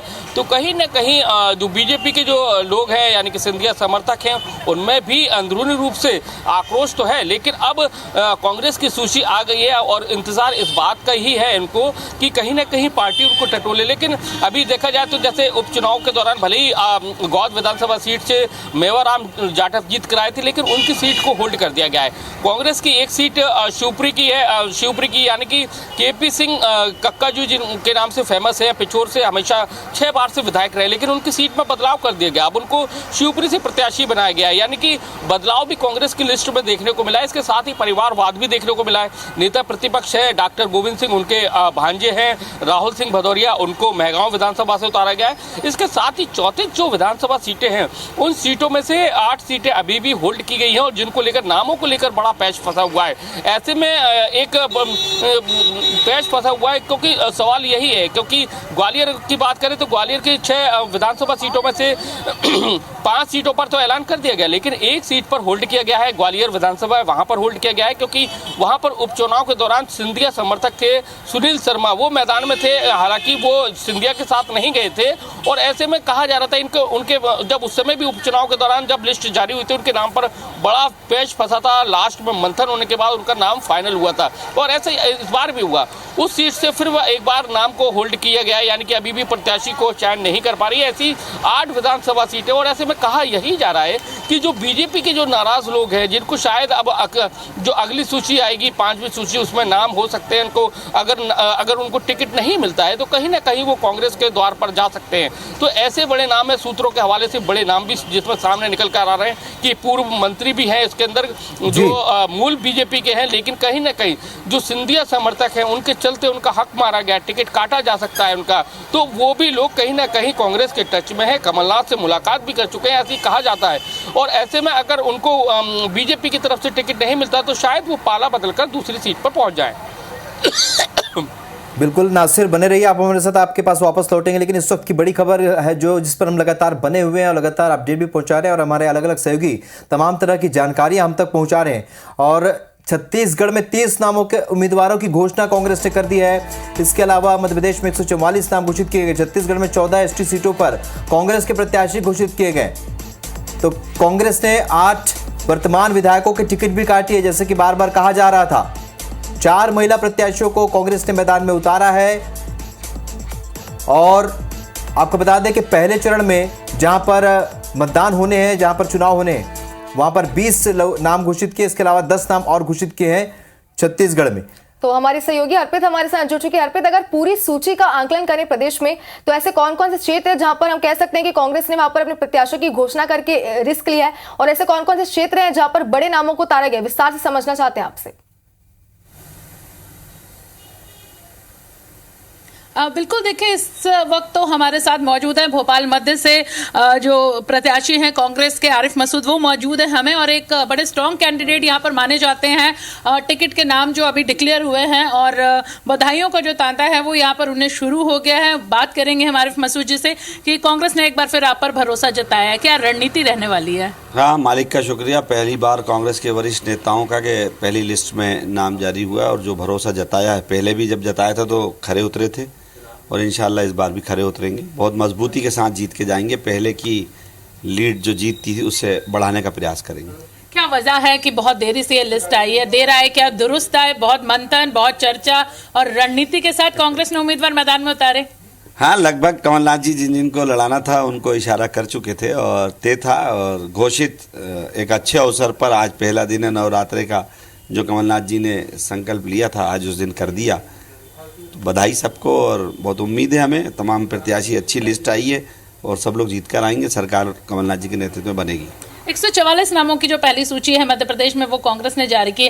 हालांकि कयास लगाया जा रहा था कि आज 11-12 बजे के बाद, लेकिन सुबह सुबह धमाका कांग्रेस ने किया। 144 नामों के साथ 16 महिलाओं को भी यहां पर जगह मिली है। आप लोगों की रणनीति क्या रहने वाली? आपने कहा कि पहले ही इशारा किया जा चुका था, तो फिर इतनी देर लिस्ट आने में क्यों लगाई गई? नहीं, मंथन था, वरिष्ठ नेताओं का दिमाग था कि एक बार गौर करा जाए, क्योंकि रिस्क नहीं लेना चाहते थे और चाहते हैं कि सरकार बनना है। क्योंकि पिछली बार का जो सबक था वो हमारे लिए बड़ा था। जनता ने तो हमको ही मैंडेट दिया था, कमलनाथ जी को दिया था, कांग्रेस को दिया था, लेकिन जो धोखा हुआ उसकी वजह से, मंथन की वजह से मैं समझता हूँ इतना समय लगा होगा। भोपाल में भी अहम बैठकें कांग्रेस के इस लिस्ट को सर्वे को लेकर हुई थी। उन बैठकों में आप भी शामिल रहते थे। बीजेपी ने 7 सांसद मैदान में उतारे। कोई चूक बीजेपी नहीं करना चाहती है। कांग्रेस की बात की जाए तो कांग्रेस की क्या? चलिए अर्पित, आपके पास वापस लौटेंगे। जाहिर सी बात है खासा उत्साह यहाँ प्रत्याशियों में देखने को मिला है। सौरभ का रुख करेंगे। सौरभ के साथ इस वक्त मंत्री शिव डहरिया मौजूद है। सौरभ, क्या कह रहे हैं शिव डहरिया, किस स्ट्रेटेजी से आगे बढ़ रही है कांग्रेस?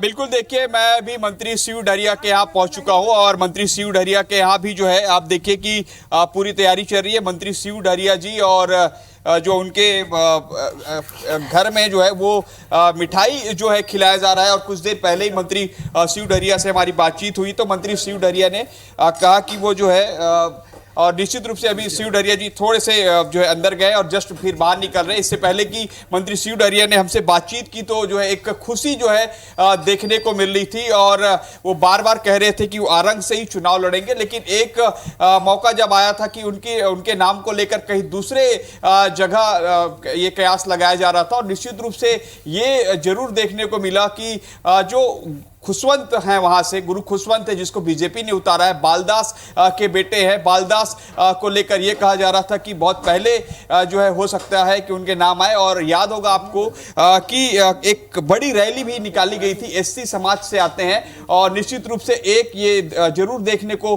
मिला था। और मंत्री जी जो है हमारे साथ हैं इस वक्त जो है और आप देख सकते हैं कि मंत्री के निवास में ही है हम जो है और मंत्री जी की पूरी तैयारी हो गई है और वो जो है उनके समर्थक भी पहुंचे हुए हैं और उनके समर्थक जो है बार बार यही कह रहे थे कि जो है आपको आरंग से ही है। लेकिन कई बार ऐसे चर्चाएं हुई, ऐसी खबरें आई कि मंत्री शिव डहरिया जो है दूसरे जगह से भी जो है लड़ सकते हैं। लेकिन इस वक्त हमारे साथ जो मंत्री शिव डहरिया जो बस आने ही वाले हैं और इससे पहले कि तमाम तैयारियां उनकी हो चुकी है। ठीक सौरभ, आपके पास लौटेंगे, आप बात करने की कोशिश कीजिए। इस वक्त शिव डहरिया शायद व्यस्त हैं लेकिन आप बात करने की कोशिश कीजिए।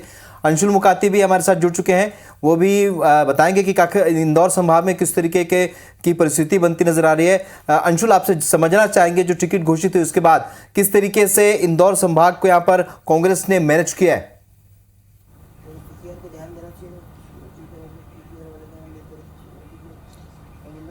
जी बिल्कुल, बता दूं कि 66 सीटों में से लगभग 40 सीटें जो हैं कांग्रेस यहाँ पर घोषित कर चुकी है और मालवा निमाड़ की ये वो सीटें हैं जिनके बल पर 2018 में कांग्रेस में सरकार बनाई गई थी। कांग्रेस सरकार में उस समय मंत्री रहे जीतू पटवारी, सज्जन सिंह वर्मा, विजय लक्ष्मी साधो, बाला बच्चन, इन लोगों को और सज्जन सिंह वर्मा, इन लोगों को वापस से पार्टी ने मौका दिया और इनकी उन्हीं सीट से इन्हें मैदान में उतारा है। वहीं झाबुआ सीट की यदि बात करें तो कांतिलाल भूरिया झाबुआ सीट से लगातार चुनाव लड़ते हैं लेकिन इस बार विक्रांत भूरिया को वहां से मौका दिया गया और विक्रांत भूरिया कांग्रेस के प्रत्याशी बनी है। वहीं सबसे चर्चित सीट जो है इंदौर क्षेत्र क्रमांक 1 की है जहां से भाजपा के राष्ट्रीय महासचिव कैलाश विजयवर्गीय चुनाव लड़ रहे हैं। कांग्रेस ने शुरू से यही कहा जा रहा था कि वहां से सज्जन सिंह वर्मा वहां से जो चुनाव है संजय शुक्ला लड़ेंगे और वापस से टिकट जो है संजय शुक्ला को ही दी गई है। वहीं मालिनी गौड़ जो है जो कि इंदौर 4 से विधायक रही है, लगभग 35 सालों से वहां पर बीजेपी का कब्जा है, वहां से राजा मंधवानी को सिंधी वोटरों के चलते टिकट मिला है और पार्टी ने उन्हें मौका दिया है। वहीं सज्जन सिंह वर्मा जो है वो राजेश सोनकर के सामने मैदान में है। राजेश सोनकर की पहली सूची में ही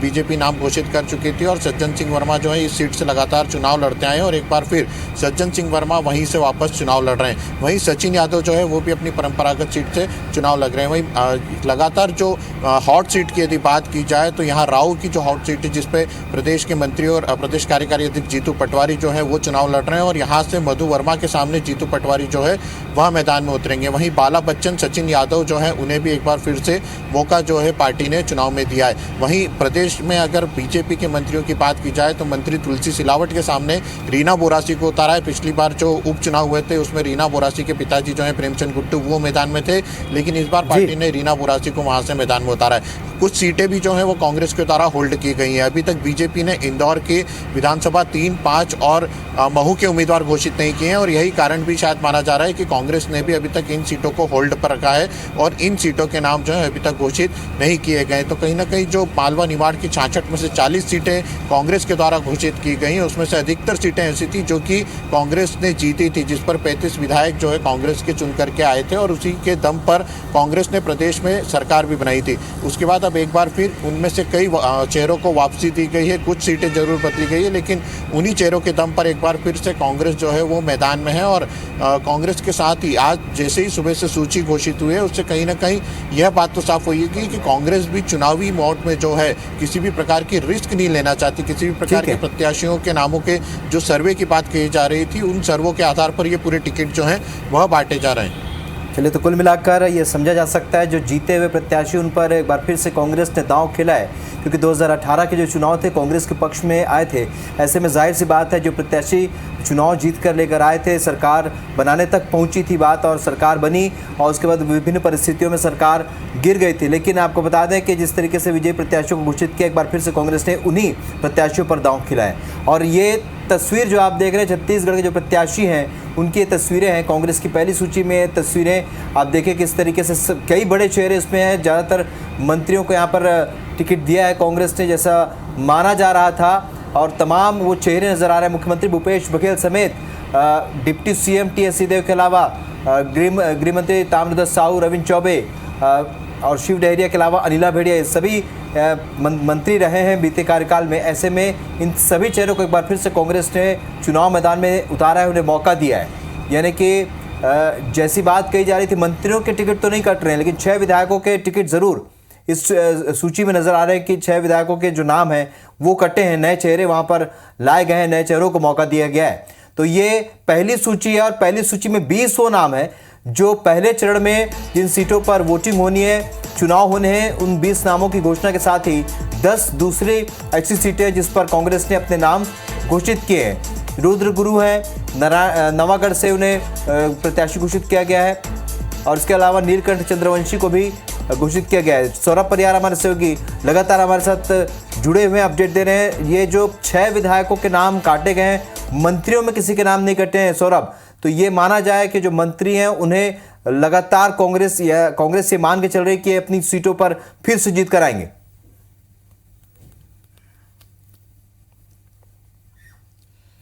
बिल्कुल, देखिए कांग्रेस पार्टी को लग रहा था कि अगर मंत्रियों की टिकट काटे जाए तो कहीं ना कहीं एक बड़ा वो गलत मैसेज जाएगा कि मंत्रियों की टिकट काट दी गई है। लेकिन देखिए, आप विधायकों की टिकट जो है बड़ी कहें कि उस पर काटी गई है, कोई उस पर सोच विचार नहीं किया गया। जिनका परफॉर्मेंस खराब था, जिनको लग रहा था कि इनकी टिकट काटी जानी काफी आवश्यकता है और इसीलिए उनकी टिकट काट दी गई। 8 विधायकों की टिकट काट दी गई है। उसमें हालांकि राजमन बेंजाम और जो दंतेवाड़ा से हैं देवती कर्मा के बेटे, उनसे दिया गया है। राजमन बेंजाम की जगह जो है दीपक बैच को उतारा गया है। लेकिन सबसे महत्वपूर्ण, जैसे मैं बार बार कह रहा हूं, गिरीश देवांगन का नाम इस पे सबसे चौंकाने वाला है। हालांकि बहुत पहले से कहा जाता है उनकी तैयारी चल रही है, लेकिन कई जगहों से उनकी तैयारी चल रही थी। खुद जो कांग्रेस के कार्यकर्ता हैं, उनके नेता हैं, वो भी कहते थे कि कहीं ना कहीं ये जरूर होगा कि कहीं से भी वो लड़ेंगे। लेकिन जैसे राजनांदगांव में आपको याद होगा कि पिछले 2018 में रमन सिंह के खिलाफ जो करुणा शुक्ला को भाजपा ने उतारा था, इस बार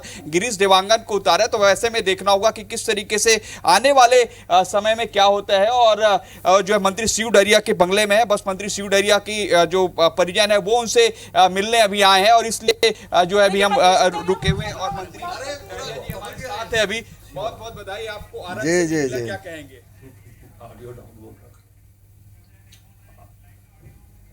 उन लोगों को आगे लाने का काम करती है और निश्चित रूप से हमारे माननीय मुख्यमंत्री जी के नेतृत्व में छत्तीसगढ़ में बेहतर काम हुआ है और हम इस बार फिर सरकार बनाएंगे।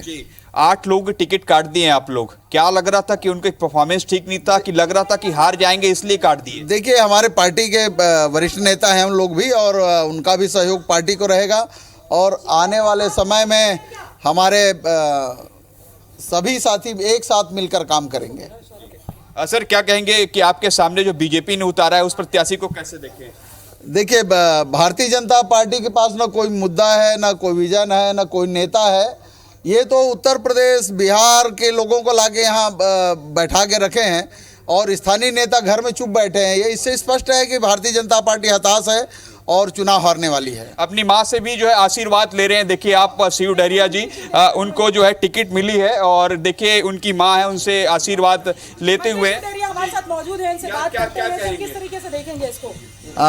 देखिए, कांग्रेस पार्टी ने हमेशा जो गरीब लोग हैं, जो हमारे अनुसूचित जाति, जनजाति, पिछड़े वर्ग, महिलाओं और युवाओं का हमेशा सम्मान करती है और मैं आभार व्यक्त करता हूं हमारी पार्टी के सभी नेताओं को जिन्होंने मुझ पर विश्वास किया है। उनकी सासू माँ है, वो मिठाई खिला रही है और निश्चित रूप से एक कितना खुशी होते तो दमानला फिर टिकट दे। अच्छा खुशी हुई बेटा। अच्छा, हाँ हाँ, हम खुश हैं। अच्छा, हाँ बहुत खुश हैं।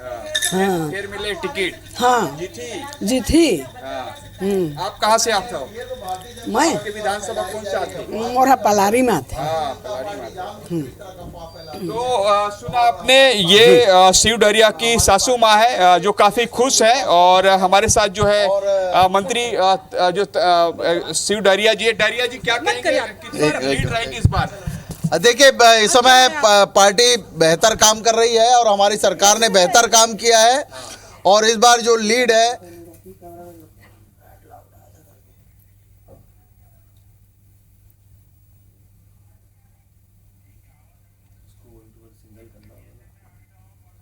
चलिए शीड एरिया से चर्चा कर रहे हैं हमारे सहयोगी इस वक्त सौरभ बता रहे हैं किस तरीके से स्ट्रेटेजी में कांग्रेस काम कर रही है। वो सीट जहां पर पहले भी वो मंत्री रहे हैं और उसके बाद लगातार यहां से उनको फिर मौका दिया गया है। नवीन सिंह हमारे सहयोगी इस वक्त हमारे साथ फोन लाइन पर जुड़ चुके हैं। नवीन, जिस तरीके से हम टिकट के डिस्ट्रीब्यूशन की बात करें, पहली सूची में 144 नाम यहां पर कांग्रेस ने घोषित किए। हम इस पर पहले भी चर्चा कर रहे थे किन किन जातीय समीकरणों को यहाँ पर खास ख्याल रखा गया है, क्योंकि पूर्व मंत्री पहले जो मंत्री रह चुके उन्हें भी दिया गया है टिकट, महिलाओं को भी टिकट दिया गया, कुछ युवा चेहरों को भी मौका दिया गया है।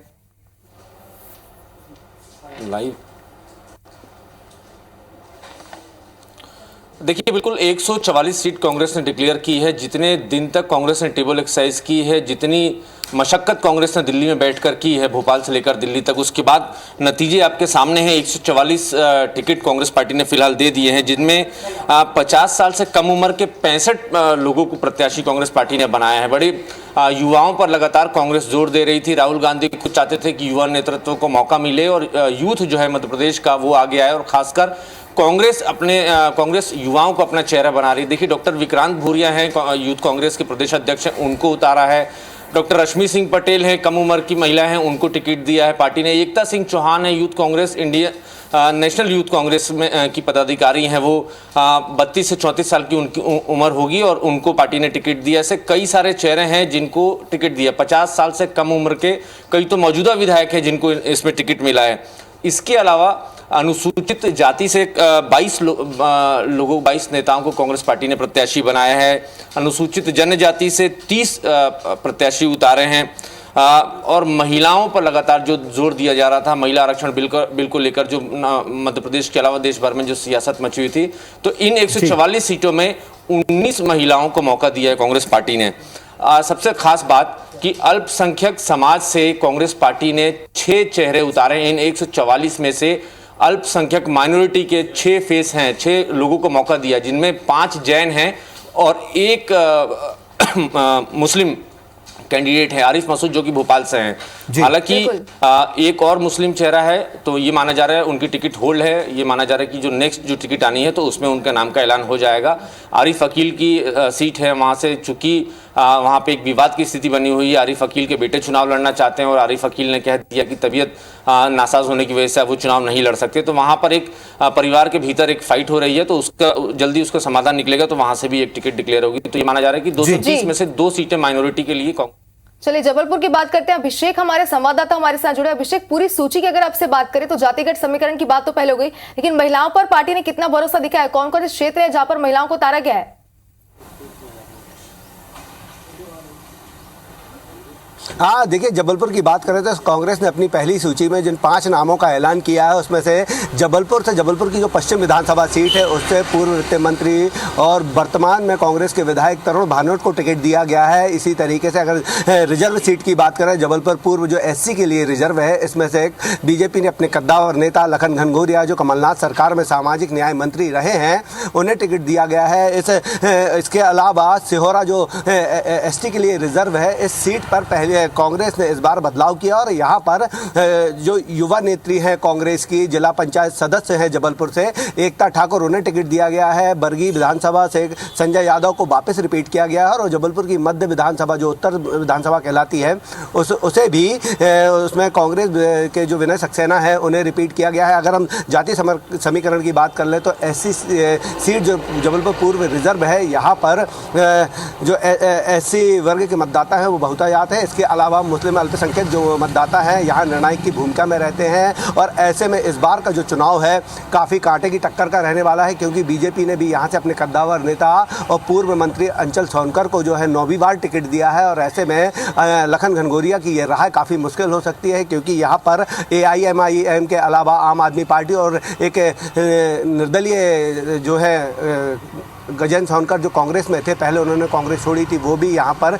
चुनाव लड़ने जा रहे हैं। तो ऐसे में जबलपुर पूर्व की बात करें तो यहाँ पर कांटे की टक्कर देखने मिलेगी, लेकिन इससे ज़्यादा कांटे की टक्कर जबलपुर पश्चिम में देखने मिलेगी, क्योंकि कमलनाथ सरकार के पूर्व वित्त मंत्री वर्तमान में कांग्रेस के विधायक तरुण भानोट यहाँ से चुनाव लड़ रहे हैं, तो बीजेपी ने यहाँ से सांसद राकेश सिंह को टिकट दिया है और उनका मुकाबला राकेश सिंह से होगा, तरुण भानोट का, क्योंकि राकेश सिंह जो है 4 बार से सांसद यहाँ पर रहे हैं। तो ऐसे में ये जबलपुर पश्चिम का सीट जो है काफ़ी हॉट सीट है महाकौशल की, और यहाँ पर सबकी निगाहें रहेंगी। और इस बार जो है अब जब तरुण भानोट की टिकट पक्की कर दी गई है, यहाँ पर उनकी सूची में नाम आ गया है, तो ऐसे में अब जब चुनावी युद्ध शुरू होगा तो इसमें इस बार का मुकाबला काफ़ी दिलचस्प होगा।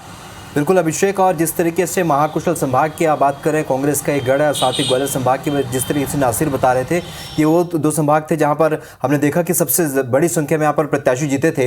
एक बार फिर रुक करेंगे नवीन का। नवीन, अगर 2018 के चुनाव की बात करें, ये माना जाए कि पार्टी यहाँ पर जीत चुकी थी, सरकार भी कांग्रेस की बनी थी, ये बात अलग है कि परिस्थितियाँ बदली और उसके बाद सरकार भी गई थी, तो क्या ये माना जाए कि कांग्रेस जो 144 प्रत्याशियों की सूची जिसने जारी की है, ये वही ज़्यादातर वही नाम है जो 2018 में बेहतर प्रदर्शन कर चुके हैं, और आने वाले समय में भी लगभग कांग्रेस में वही प्रत्याशी होंगे जिन्होंने बेहतर प्रदर्शन 2018 में किया था?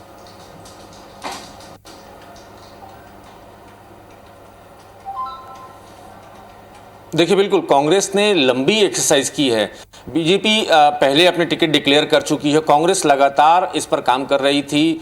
एक सीट पर 5-5, 7-7 बार के सर्वे हुए हैं, तो जाहिर सी बात है कांग्रेस फूक फूक कर कदम रख रही है और कांग्रेस किसी भी सूरत में सत्ता में वापसी करना चाहती है। कांग्रेस की सरकार जिस तरीके से गिरी थी उसके बाद कांग्रेस ने इसको प्रतिष्ठा पर लिया हुआ था। लगातार कमलनाथ पिछले 5 सालों से काम करते रहे हैं और कमलनाथ बार बार ये दावा कर रहे थे कि 2030 में सत्ता परिवर्तन करके वो वापस मध्य प्रदेश की में कांग्रेस की सरकार बनाएंगे। तो 2018 में जिन लोगों को टिकट दिया था उनमें से 144 जो आज टिकट डिक्लेयर हुई हैं, उनमें से 70 मौजूदा विधायक हैं। राहुल, 70 लोगों पर वापस कांग्रेस ने भरोसा जताया है। ये वो लोग हैं जो वेल परफॉर्मर हैं। हालांकि इसमें एक चौंकाने वाली बात यह है कि कुछ लोगों की सीट जरूर बदली है। जैसे केपी सिंह हैं, पिछौर से 6 बार के विधायक है। डॉक्टर गोविंद सिंह के बाद मध्य प्रदेश की विधानसभा में कांग्रेस की तरफ से सबसे सीनियर मोस्ट विधायक केपी सिंह होते हैं। पिछौर से वो लगातार पिछले 6 बार से चुनाव जीतते हुए आ रहे थे, तो इस बार उनकी सीट बदली है।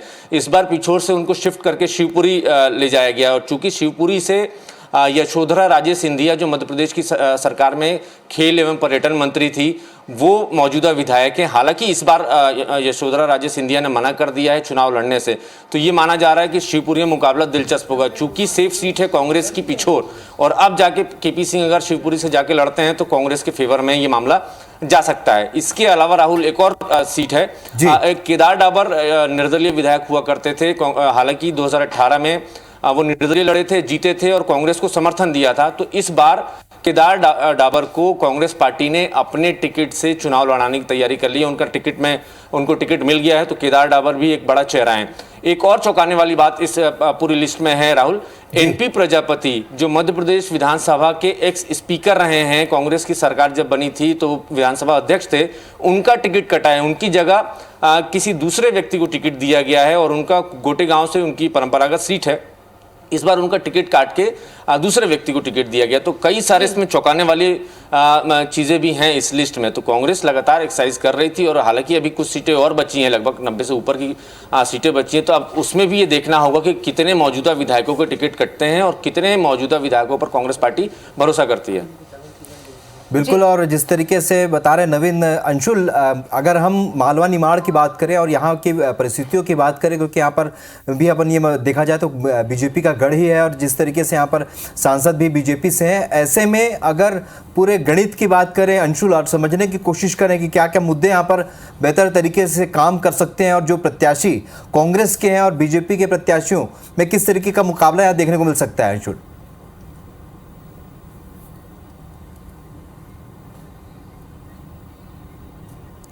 जी बिल्कुल, आपको बता दूं मालवा निमाड़ की 66 सीटों को प्रदेश में सबसे ज़्यादा महत्वपूर्ण माना जाता है और यही कारण है कि यहाँ पर जो भी टिकट घोषित किए जाते हैं उसके ऊपर लगातार मंथन होता है और उसके बाद टिकट घोषित होते हैं। इस जो विधानसभा सूची जो कांग्रेस ने जारी करी है, इसमें भी पूर्व मंत्रियों को एक बार फिर से कांग्रेस ने मौका दिया है और एक परफेक्शन जो है मालवा निमाड़ का शुरू से बनता आया है कि जिसने मालवा निमाड़ की 66 सीटों में सबसे ज़्यादा सीटें हासिल करी हैं उसी की सरकार बनी है। 2013 में शिवराज सिंह चौहान 55 सीट जब मुख्यमंत्री बने थे तब बीजेपी ने 55 सीटें यहाँ से जीती थी। उसके बाद 2018 में जब कमलनाथ मुख्यमंत्री बने थे तो यहाँ से 35 सीटें जो हैं वह जीती गई थी। और इसके साथ ही जब सरकार बदली, 15 महीने की सरकार जब गिरी थी और सिंधिया अपने समर्थकों के साथ बीजेपी में शामिल हुए थे, तब भी मालवा निमाड़ से ही सबसे ज़्यादा विधायक जो हैं उन्होंने अपनी पार्टियां बदली थी। तो यही कारण है कि मालवा निमाड़ की सियासत जो है उस पर सबकी नज़र भी रहती है। जिस प्रकार से बीजेपी ने अपने नाम जारी किए थे उसमें कई चर्चित चेहरे जो हैं वो मालवा निमाड़ में से बीजेपी ने मैदान में उतारे थे, जिसमें सबसे चर्चित चेहरा कैलाश विजयवर्गीय का माना जा रहा था, क्योंकि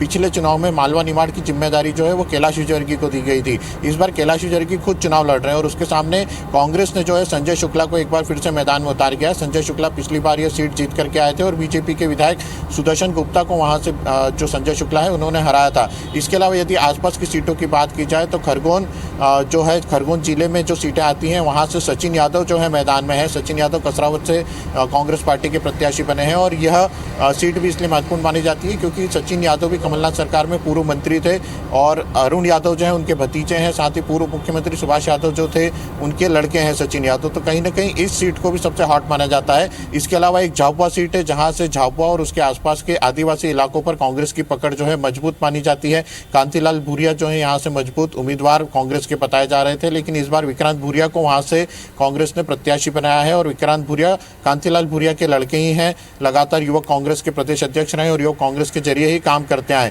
एक महत्वपूर्ण सीट जो है वो झाबुआ की भी मानी जाती है। इसके अलावा महेश्वर सीट जो है वहाँ से विजयलक्ष्मी साधो जो है वो मैदान में है, पूर्व मंत्री रही हैं, कांग्रेस सरकार में पूर्व मंत्री थी। उसके बाद जब सरकार गिरी उसके बाद से लगातार ये बताया जा रहा था कि जो विजयलक्ष्मी साधो हैं वो चुनाव लड़ेंगी ही, उनका तय माना जा रहा है। दिग्विजय सिंह की करीबी रही है और इसके पहले भी 10 साल तक उस सीट पर उनका कब्जा लगातार बना हुआ है। सांवेर सीट पर इस बार जरूर चुनौती देखने को मिलेगी क्योंकि जब उपचुनाव हुए थे तब वहाँ से सबसे पहले 2018 में तुलसी सिलावट वहाँ से चुनाव लड़े, उसके बाद कमलनाथ सरकार में वो मंत्री बने, लेकिन सिंधिया के साथ वो भी बीजेपी में शामिल हो गए थे और अभी वर्तमान में बीजेपी की सरकार में वे मंत्री हैं। और उसके सामने कांग्रेस ने रीना बोरासी को मैदान में उतारा है। रीना बोरासी जो है प्रेमचंद गुड्डू की लड़की है। पिछले उपचुनाव में प्रेमचंद गुड्डू जो है वो तुलसी सिलावट के सामने कैंडिडेट बने थे और इस बार शुरू से ही ये कयास लगाए जा रहे थे कि रीना बोरासी को पार्टी जो है मैदान में उतार सकती है, क्योंकि एक चर्चित चेहरे के सामने एक चर्चित चेहरा जो है वो पार्टी उतारने के प्रयास में है। चलिए आपको रोकेंगे यहाँ पर। इस वक्त तरुण भनोट कुछ कह रहे हैं, वो हमारे दर्शकों को सुना। बच्चों की शिक्षा के प्रति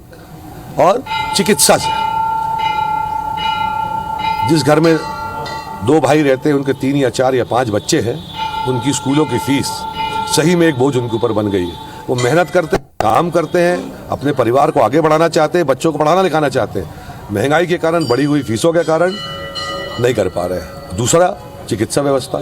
तो अगर हर बच्चा जो कक्षा 1 से लेकर 8वीं तक है, बिना भेदभाव के, बेटा हो बेटी हो, किसी भी परिवार का हो, अगर वो चाहते हैं तो महाकौशल के मुद्दों की बात यहाँ पर रख रहे थे। जिस तरीके से यहाँ पर उन्होंने शुभांगी में अपनी बात रखी, तमाम मुद्दों को सामने रखना शुरू कर दिया प्रत्याशियों ने। और राहुल, सबसे बड़ी बात यह कि प्रतिक्रियाएं सामने आनी अब शुरू चुकी। इसके पहले मंत्री शिव कुमार डहरिया से भी हमारे संवाददाता ने बातचीत की थी, उन्होंने भी अपनी प्रतिक्रिया दी और पूरी तरीके से उन्होंने पार्टी पर भी भरोसा दिखाते हुए कहा कि वो अपनी पूरी जान लगा देंगे पार्टी में। और चुनाव जो है बेहद नजदीक है, तारीखों का ऐलान भी हो चुका है और अब जो है कांग्रेस ने अपनी पहली सूची भी जारी कर दी है।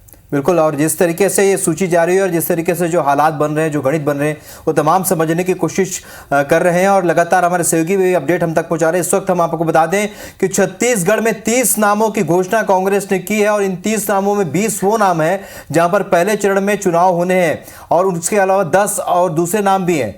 तो फिलहाल आप कांग्रेस की जो लिस्ट है वो देख रहे हैं और ये छत्तीसगढ़ की पहली सूची आप देखिए, सभी बड़े चेहरे इस सूची में है। सभी मंत्रियों के नाम आप देखें किस तरीके से अंबिकापुर में एक बार फिर डिप्टी सीएम टीएस सिंहदेव चुनाव लड़ेंगे। इसी तरह शिव कुमार डहरिया आरंग से और अनिला भेड़िया डोंडी लोहारा से। इसके अलावा मुख्यमंत्री भूपेश बघेल अपनी परंपरागत सीट पाटन से चुनाव लड़ेंगे। इसी प्रकार ताम्रध्वज साहू दुर्ग ग्रामीण से प्रत्याशी होंगे। रविंद्र चौबे साझा सियानी सभी अपनी पुरानी सीटों पर ही चुनाव लड़ेंगे और सभी मंत्री हैं।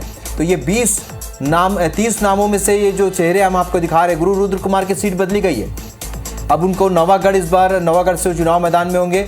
और इसके अलावा गिरीश देवांगन, बार हमारे सहयोगी सौरभ परिहार कह रहे थे, गिरीश देवांगन राजनांदगांव से प्रत्याशी बनाए गए हैं, रमन सिंह के खिलाफ वो चुनाव लड़ेंगे।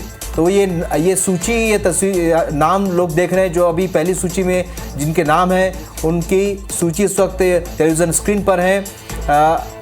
मोहन मरकाम कोंडागांव से, जहां पर लता उसेंडी को उन्होंने हराया है 2 बार, वहीं से चुनाव लड़ेंगे। दीपक बैज सांसद हैं, चित्रकूट से ये चुनाव लड़ेंगे। इसके अलावा वो प्रदेश कांग्रेस के अध्यक्ष भी हैं। तो आपको बता दें, deputy CM TS Singhdeo Ambikapur से, अमरजीत भगत सीतापुर से, और खरसिया से उमेश पटेल, जयसिंह अग्रवाल कोरबा से और सख्ती से चरणदास महंत चुनाव मैदान में होंगे। तो सभी बड़े चेहरे घोषित कर दिए गए। डॉक्टर शिव कुमार डहरिया आरंग से, अनिला भेड़िया डोडीलोहारा से और भूपेश बघेल पाटन से और ताम्रध्वज साहू दुर्ग ग्रामीण से, रविंद्र चौबे साजा से चुनाव मैदान में होंगे। बिल्कुल राहुल, और मुख्यमंत्री की अगर बात करें तो भूपेश बघेल ने पहले भी कहा था कि वो अपने क्षेत्र यानी कि पाटन से चुनाव लड़ेंगे। जो लिस्ट आप देख सकते हैं तो मुख्यमंत्री भूपेश बघेल इस बार भी पाटन से चुनाव लड़ते नजर आएंगे। वहीं टीएस सिंहदेव की अगर बात करें तो अंबिकापुर से टीएस सिंहदेव को प्रत्याशी घोषित किया गया और लगातार टीवी स्क्रीन पर ग्राफिक्स के जरिए हम आपको समझाने की कोशिश करें कि इस क्षेत्र से किसे प्रत्याशी चुना गया है।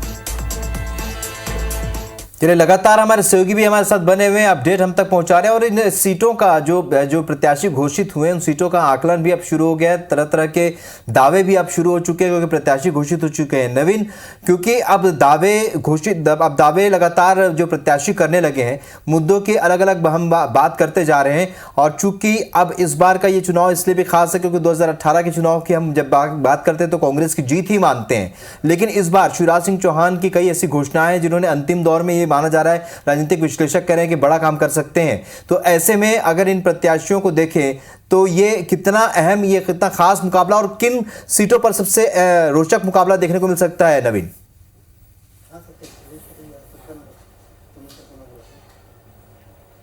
देखिए, बिल्कुल आपने मुख्यमंत्री शिवराज सिंह चौहान की बात करी तो मुख्यमंत्री शिवराज सिंह चौहान इस बार फिर से बुधनी से चुनाव लड़ेंगे। और पिछली बार शिवराज सिंह चौहान के मुकाबले कांग्रेस ने अरुण यादव, ओबीसी लीडर को मौका दिया था। अरुण यादव के मनमोहन सिंह सरकार में केंद्रीय मंत्री रह चुके हैं, तो उनको कांग्रेस पार्टी ने शिवराज सिंह चौहान के खिलाफ उतारा था। कांग्रेस ने ये उम्मीद की थी कि अरुण यादव उनको तगड़ी चुनौती देंगे और शिवराज अपने ही विधानसभा में घिर जाएंगे, लेकिन ऐसा नहीं हुआ। अरुण यादव बुरी तरीके से हारे। हालांकि इस बार कांग्रेस ने एक नया प्रयोग किया है। कांग्रेस ने एक टीवी एक्टर को वहां से टिकट दिया है। विक्रम मस्ताल शर्मा टीवी एक्टर हैं और मुश्किल से 2 से 3 महीने पहले ही उन्होंने कांग्रेस पार्टी ज्वाइन की है।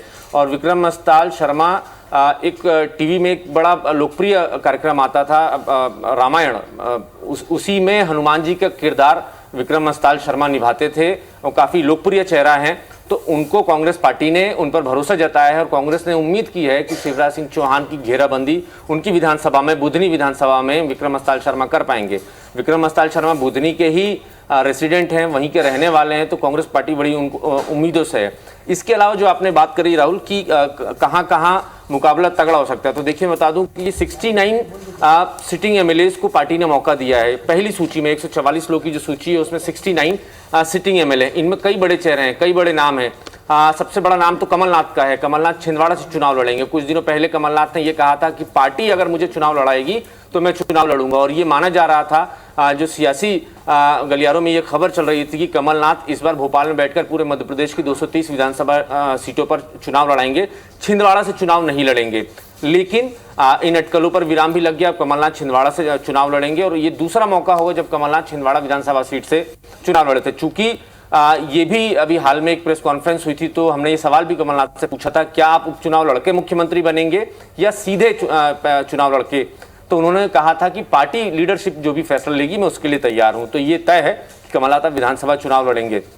इसके अलावा देखिए, मैं शुरू से अगर बात करूं तो बाबू जंडेल जो सबसे पहला नाम है विधानसभा में, दूसरी बार उनको टिकट मिला है। विजयपुर से रामनिवास रावत, ये बड़ा चेहरा है, ज्योतिराज सिंधिया के समर्थक हुआ करते थे, मध्य प्रदेश की सरकार में मंत्री भी रहे हैं, ओबीसी के बड़े नेता हैं, ग्वालियर चंबल के बड़े नेता है। जब ज्योतिराज सिंधिया कांग्रेस छोड़ के बीजेपी जा रहे थे तब इन पर भी बहुत प्रेशर था रामनिवास रावत पर कि उनको भी सिंधिया के साथ जाना है, लेकिन इन्होंने पार्टी नहीं छोड़ी। चलिए नवीन, आपको यहाँ पर रोकना चाहेंगे, आप तमाम सीटों का आकलन करिए, आपके पास फिर लौटेंगे तमाम सीटों के बारे में चर्चा करने के लिए। इस वक्त सौरभ परिहार का रुख करेंगे। सौरभ परिहार के साथ इस वक्त दीपक बैज प्रदेश कांग्रेस के अध्यक्ष मौजूद है। 1 मिनट रोक दो। 30 है ना सर, लाइव है 30 30 हाँ, तो उसको करो, कटिंग करो मुझे जो है उसको बता दीजिए ना, जिसको लाइव है सर, लाइव चल रहा है। अच्छा ठीक है सर, कांग्रेस ने 30 प्रत्याशियों के नाम घोषणा कर दिए, कैसे देख रहे हैं इन प्रत्याशियों को? क्या आज लगभग कांग्रेस ने पहले सूची जारी की है और उसमें पहले चरण के मतदान की भी लिस्ट है और दूसरे चरण के भी हैं। मैं बहुत बहुत बधाई शुभकामनाएं देता हूं सभी प्रत्याशियों को जिन्होंने कांग्रेस पार्टी ने उनको उम्मीदवार बनाया है और पूरी ताकत साथ लड़ेंगे और ऐतिहासिक मतों के साथ हमारा ये पहला चरण का सीट हम लोग जीत के आएंगे। और जिस तरह से हम लोग का पहला लिस्ट निकला है इससे क्लियर है कि हम लोग का सूची बेहतर आया है और हम लोग इस सूची में लगभग सभी सीट हम लोग जीत कर आएंगे। सर लेकिन आपने 8 प्रत्याशी चेंज किए हैं, 2 जगहों पे अलग अलग स्थिति है, लेकिन कुल मिला के आपने कांग्रेस विधायकों को हटा दिए हैं। तो क्या लगता है कि वो हार रहे थे इसलिए कि कोई दूसरे समीकरण है? हो सकता है कुछ कमी बेसिक रहा हो या और कुछ कारण हो। इनका निर्णय तो सीईसी को लेना था और हाईकमान को लेना था। हम लोगों ने तो सभी प्रत्याशियों को सूची हम लोगों ने हाईकमान के पास रख दिए थे।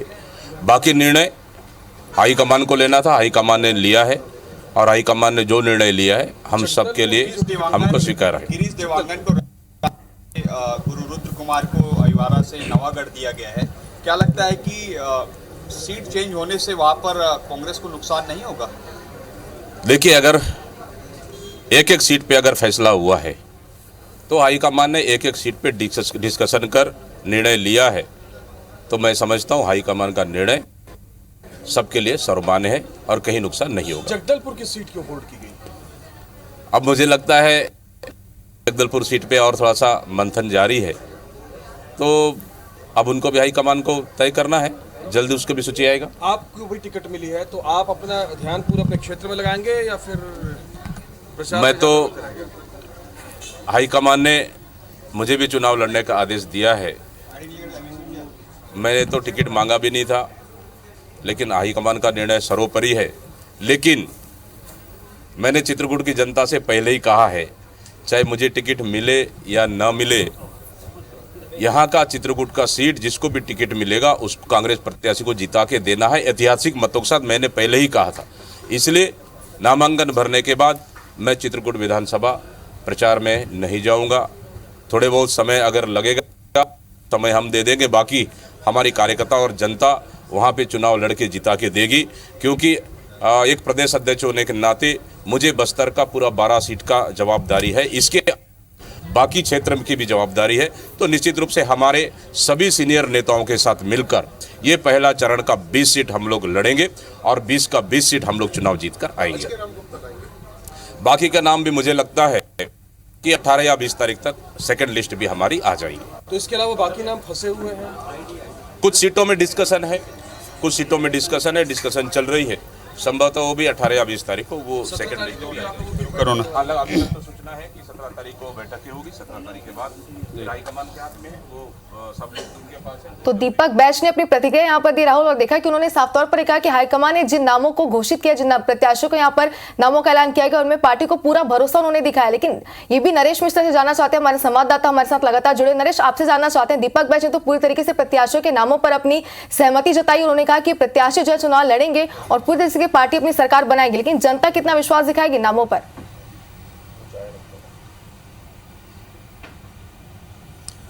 देखिए, काफ़ी चुनौतीपूर्ण रहा और यही वजह है कि कांग्रेस को इतना समय लगा इन टिकटों को डिसाइड करने में, और क्योंकि प्रदेश अध्यक्ष भी उसका हिस्सा रहे हैं तो इसलिए कोई दो मत नहीं कि इस मामले में उनका यही दावा रहेगा। लेकिन अगर आम जनता की बात करें तो आम जनता के लिए फिर से एक बार नई सरकार चुनने का मौका है, या ये कह लीजिए कि पुरानी सरकार को दोबारा बनाने का मौका है। तो ये चुनाव तो हमेशा ही चुनौतीपूर्ण होता है, और जिस तरह से भारतीय जनता पार्टी और कांग्रेस ने इस चुनाव में अपने प्रत्याशियों से लेकर स्थानीय स्तर पर लगातार बीते 3 सालों में काम किया है, उससे साफ है कि ये चुनाव बहुत आसान या एक तरफा रहने वाला नहीं है। कांग्रेस अपने सबसे ऊंचे बहुमत पर रही है अब तक जो छत्तीसगढ़ में चुनाव हुए हैं, इसलिए कांग्रेस की ये कोशिश है कि उसे बरकरार रखा जाए, उससे कमी ना आए। लेकिन अगर बस्तर की बात अगर आप पूछना चाह रही हैं तो मैं आपको बताना चाहूँगा कि बस्तर में इस बार निश्चित तौर पर कांग्रेस को जो पिछली बार 12 सीटें मिली थी, वहाँ पर इस बढ़त को बरकरार रखना आसान नहीं दिखाई दे रहा। सबसे ज़्यादा चुनौतीपूर्ण आदिवासी बेल्ट की सीटें ही दिखाई दे रही हैं, चाहे वो सरगुजा हो या फिर बस्तर। और यही वजह है कि कुछ नामों को, कुछ चेहरों को यहाँ पर बदला गया है, जिसमें कांकेर के जो चेहरे थे शिशुपाल सोरी, काफ़ी नाम था उनका आदिवासी संगठन में। उन्होंने अपनी नौकरी सेवा के दौरान भी वो लगातार संगठन की गतिविधियों में आदिवासी समाज के बीच में सक्रिय रहे, लेकिन उनकी टिकट को बदला गया और शंकर दुर्वा जो पिछले बार विधायक रहे हैं उनको यहाँ पर मौका दिया गया। इसी तरह से अंतागढ़ में भी ये सीट चेहरा जो बदला गया है अनूपनाग का, उसकी जगह एक बिल्कुल नए चेहरे को मौका मिला है। यहाँ पर भारतीय जनता पार्टी पिछले कुछ समय से धर्मांतरण और दूसरे मुद्दों को लेकर काफ़ी मजबूत दिखाई दे रही थी। लगातार सर्वे में कांग्रेस के सामने तस्वीरें आ रही थी, तो यहाँ पर भारतीय जनता पार्टी ने अपने पुराने चेहरे विक्रम मंडावी को मौका दिया है, जो मंत्री और सांसद भी रह चुके हैं। तो अगर आप गौर करके देखें तो ना तो भाजपा ना ही कांग्रेस, दोनों ने अपने मजबूत और सबसे सशक्त नेताओं को चुनावी मैदान में उतारा है। भाजपा को लेकर ये जरूर सवाल उठते रहे कि पिछले चुनाव में जिन्हें लोगों ने नकारा था उनकी जगह पर उन चेहरों को क्यों मौका दिया गया। लेकिन अगर छत्तीसगढ़ के दूसरे क्षेत्र की बात करें तो उसके मुकाबले बस्तर में ऐसे हालात नहीं हैं। इक्का दुक्का सीट को छोड़ दें तो ज़्यादातर चेहरों के हार जीत के मार्जिन काफ़ी कम रहे और उनका सतत संपर्क या उनकी आदिवासी समाज या आदिवासी चेहरों के तौर पर जो सर्व मान्यता है वो बरकरार रही, जिसकी वजह से भारतीय जनता पार्टी के पास विकल्प काफ़ी सीमित रहे, इसलिए उन्हें दोहराया गया है। बिल्कुल नरेश जी, एक अहम बात आपने यहाँ पर कही है, क्योंकि पिछले चुनाव में हमने देखा है काफ़ी आसानी से यहाँ पर कांग्रेस ने सभी सीटों पर कब्जा जमाया, लेकिन आप कह रहे हैं कि इस बार कहीं ना कहीं कुछ सीटों पर चुनौती कांग्रेस को मिलती नजर आ रही है और इस बार पिछली बार के जैसे आसान नहीं होगा। तो ये तस्वीरों के जरिए आप समझ सकते हैं कि इसके सामने कौन है। कवासी लखमा के सामने सोयम मुका बीजेपी के प्रत्याशी है, जो कि कोंटा से चुनाव मैदान पर होंगे। पहले चरण का ये संग्राम होगा जिसमें प्रत्याशियों के खिलाफ मतदाता वोट डालेंगे। तो आपको बता दें कि ये दीपक बैज कांग्रेस के प्रदेश अध्यक्ष और सांसद चित्रकूट से होंगे, उनके खिलाफ होंगे विनायक गोयल जो कि बीजेपी के प्रत्याशी होंगे, चुनाव लड़ेंगे। तो आपको बता दें कि कवासी लखमा बहुत चर्चित नेता हैं और अपनी खास शैली की वजह से वो जाने जाते हैं। सोयम मुका एकदम युवा जैसे प्रत्याशी उनके सामने होंगे और काफ़ी समय से सोयम मुका अपने क्षेत्र में तैयारी कर रहे हैं। कोंटा वो सीट है जहां पर कवासी लखमा लगातार जीतते हैं। चित्रकूट से दीपक बैज सांसद भी हैं और प्रदेश कांग्रेस के अध्यक्ष भी हैं, तो अपने चुनाव लड़ने के साथ ही प्रदेश में दूसरे प्रत्याशियों के समर्थन में प्रचार प्रसार भी उनकी एक अहम जिम्मेदारी है। और जैसा कुछ देर पहले बातचीत में उन्होंने बताया कि एक बड़ी चुनौती, हालांकि वो जानते हैं कि उनके क्षेत्र के जो मतदाता है वो उन्हें ज़रूर जिताएंगे। नरेश हमारे सहयोगी लगातार हमारे साथ बने हुए। नरेश, जिस तरीके से आप कह रहे हैं कि कुछ सीटों पर जहां पर हमने देखा पिछली बार बस्तर में लगभग सभी सीटों पर कांग्रेस का बेहतर प्रदर्शन देखने को मिला, लेकिन कुछ सीटों पर इस बार जो है मशक्कत करनी पड़ सकती है। यहाँ पर शिशुपाल सोरी के अलावा दूसरे सीटों को बदला भी है यहाँ पर कांग्रेस ने, तो ये चुनौतियों को ध्यान में रखते ये सीटों में प्रत्याशियों को बदला है। जी बिल्कुल, देखिए लगातार एक तो इस बार कांग्रेस इस मामले में ज़्यादा सशक्त दिखाई दी कि उन्होंने समय रहते न केवल सर्वे किया बल्कि संगठनात्मक स्तर पर भी मजबूती के लिए अलग अलग स्तर पर काम किया। मोहन मरकाम जब प्रदेश अध्यक्ष थे तो उन्होंने भी बस्तर में संगठन पर बहुत जोर दिया, संगठन को मजबूत बनाने के लिए, और इसकी वजह से इस सर्वे में लगातार जो पार्टी के कार्यकर्ता थे, नेता थे, उनकी लगातार जो फीडबैक आता गया पब्लिक। चलिए आपको रोकेंगे नरेश, आपके पास वापस लौटूंगा। इस वक्त हमारे साथ सौरभ परिहार जुड़ चुके हैं। सौरभ इस वक्त प्रदेश कांग्रेस के अध्यक्ष दीपक बैज के साथ मौजूद है। क्या कह रहे हैं दीपक बैज इस वक्त? से कहीं भी कोई फर्क नहीं पड़ेगा, बल्कि बस्तर में फायदा होगा, चित्रकूट विधानसभा भी फायदा होगा और बस्तर के अन्य सीटों में भी फायदा होगा।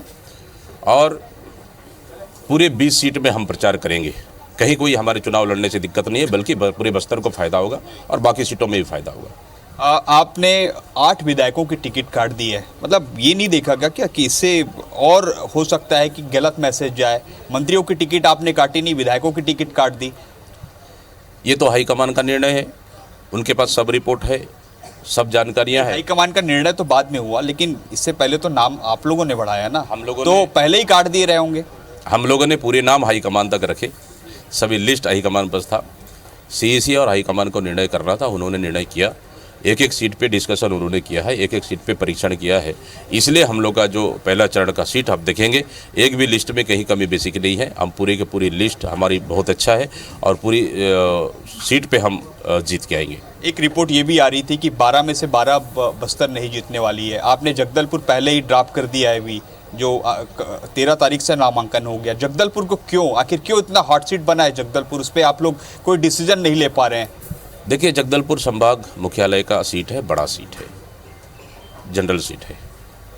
हो सकता है उसमें और कुछ डिस्कशन रहा होगा। हम लोगों ने तो अपना रिपोर्ट बना के दे दिया, सूची दे दी।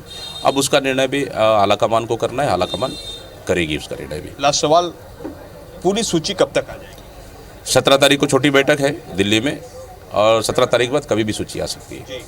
तो ये थे हमारे साथ दीपक बैज, जिन्होंने बताया कि किस तरीके से कांग्रेस पार्टी चुनाव लड़ेगी और जो 75+ का नारा दिया है वो भी हम पार करेंगे, ये इनका दावा है। अब देखना होगा 3 दिसंबर को चुनाव परिणाम आएंगे तो कांग्रेस की जीत हो रही है या हार हो रही है।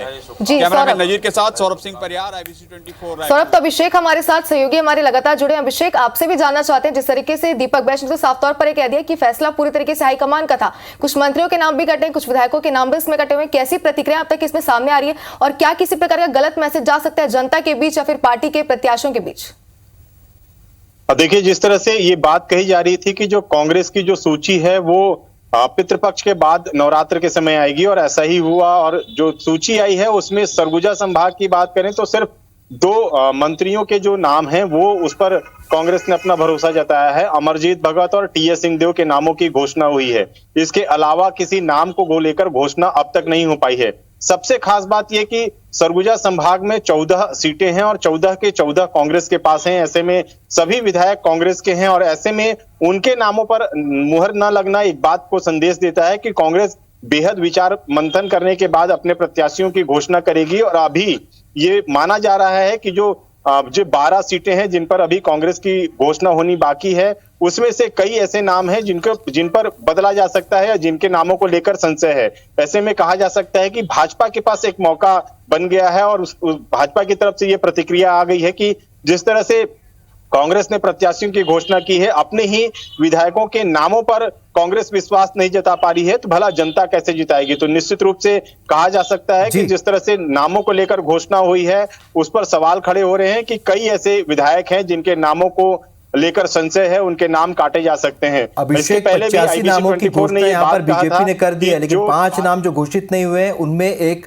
अंबिकापुर की सीट भी थी। और क्या ये माना जाए कि अब चूंकि यहाँ TS सिंहदेव मैदान में आ गए हैं तो जल्द ही यहाँ पर अगली सीट के लिए जो नाम आप भी समझ रहे हैं, संभावित नाम जिसकी चर्चा इन दिनों सभी जगह पर हो रही है, क्या वो नाम पर मुहर लग जाएगी?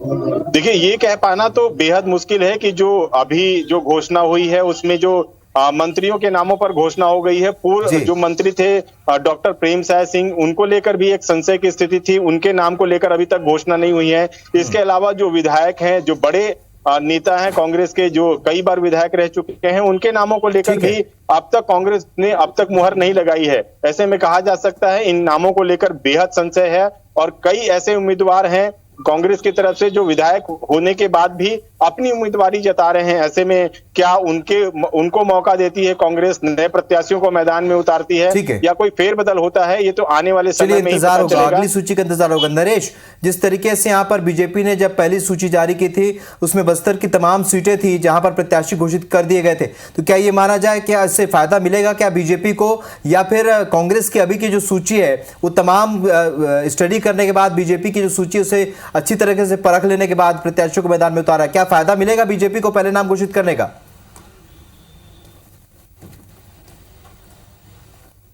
देखिए, इस पर तो मिला जुला एक तरह से आकलन किया जा सकता है, क्योंकि कई जगहों पर ऐसी बात थी कि जहां अप्रत्याशित रहे प्रत्याशियों के नाम, वहां पर संगठन को किस तरह से प्रबंधन होता है, किस तरह का मैनेजमेंट होता है, वहां ये चीज़ ज़्यादा मायने रखती है। पर मुझे एक, अगर बस्तर संभाग की बात करें तो यहाँ ऐसा लगता है कि भारतीय जनता पार्टी को इसका फ़ायदा मिलेगा, क्योंकि भारतीय जनता पार्टी ने यहाँ से संघ के कुछ चेहरों को लिया है, बिल्कुल नए चेहरों को भी उतारा है, जिसमें पूर्व IAS कलेक्टर नीलकंठ टेकाम काम है, कोंडागांव से उन्हें उतारा है। तो यहाँ भारतीय जनता पार्टी अपने संगठन के भीतर प्रबंधन करने की परेशानी को जानते हुए उसने समय से पहले इस सूची को प्रस्तुत किया था, और यही वजह है कि ये एक सोची समझी रणनीति का हिस्सा था। एक वजह और भी थी कि भारतीय जनता पार्टी आदिवासी वोटरों के बीच में ये चाह रही थी कि कांग्रेस भी हड़बड़ी में जल्दी से किसी प्रत्याशी की सूची का, अपनी नई सूची का या पहली सूची का ऐलान करे, जिससे शायद ये मुकाबला बेहतर हो। तो इस मामले में कांग्रेस ने ज़्यादा सतर्कता बरती लगता है। और अगर आप ये सूची देखें जिसमें पहले चरण में होने वाले चुनाव में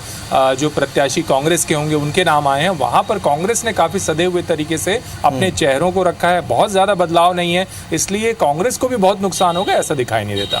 अब मसलन आप दीपक बैज को ही लीजिए, वो प्रदेश अध्यक्ष होने के साथ साथ चित्रकूट विधानसभा के कद्दावर नेता हैं, लगातार जीतते रहे हैं, और साथ साथ जब उन्होंने अपना नाम आगे बढ़ाया तो उन्होंने ये भी दावा किया कि अगर उनको यहाँ पर मौका मिलता है और उनकी टीम के चेहरों को मौका मिलता है तो वो आसपास की कई सीटों को प्रभावित कर सकते हैं, क्योंकि वो सांसद भी हैं।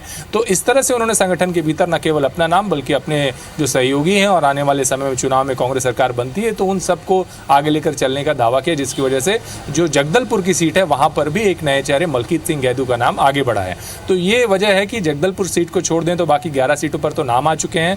जहां तक बात है कि पहले घोषित करने का भारतीय जनता पार्टी को फायदा मिलने की बात है, तो भारतीय जनता पार्टी की अपनी रणनीति रही है, संगठन के भीतर प्रबंधन उसके लिए ज़्यादा महत्वपूर्ण था, क्योंकि वो पूरी तरह से यहाँ हार चुके थे, उनके पास कोई और दूसरे विकल्प नहीं थे। तो बेहतर उनके लिए ये था कि वो संगठन को ज़्यादा मजबूत करें, और बीते 3 सालों में भाजपा ने इसी रणनीति के तहत काम किया। उन्होंने कार्यकर्ताओं को प्रधानमंत्री नरेंद्र मोदी के चेहरे पर बूथ से लेकर अलग अलग स्तर पर तैयार किया। तो ये रणनीति का ही हिस्सा था, और अब पार्टी की कोशिश है कि पार्टी के भीतर प्रबंधन को ज़्यादा बेहतर करें और संगठन के स्तर पर चुनावी मैदान में उतरें।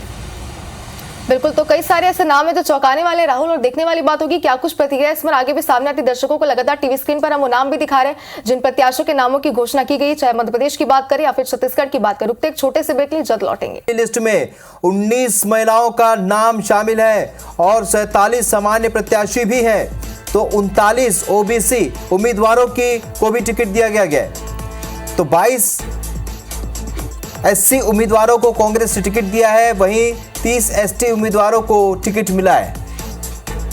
बड़ी खबर आपको बता रहे, कांग्रेस की पहली लिस्ट जारी हुई है। पहली लिस्ट में मध्य प्रदेश में 144 प्रत्याशियों का ऐलान किया गया है। पहली लिस्ट में 19 महिलाओं का नाम शामिल है, तो वहीं 47 सामान्य प्रत्याशी भी हैं। 39 ओबीसी उम्मीदवारों को भी टिकट दिया गया है, और 22 एससी उम्मीदवारों के साथ 30 एसटी उम्मीदवारों को टिकट मिला है।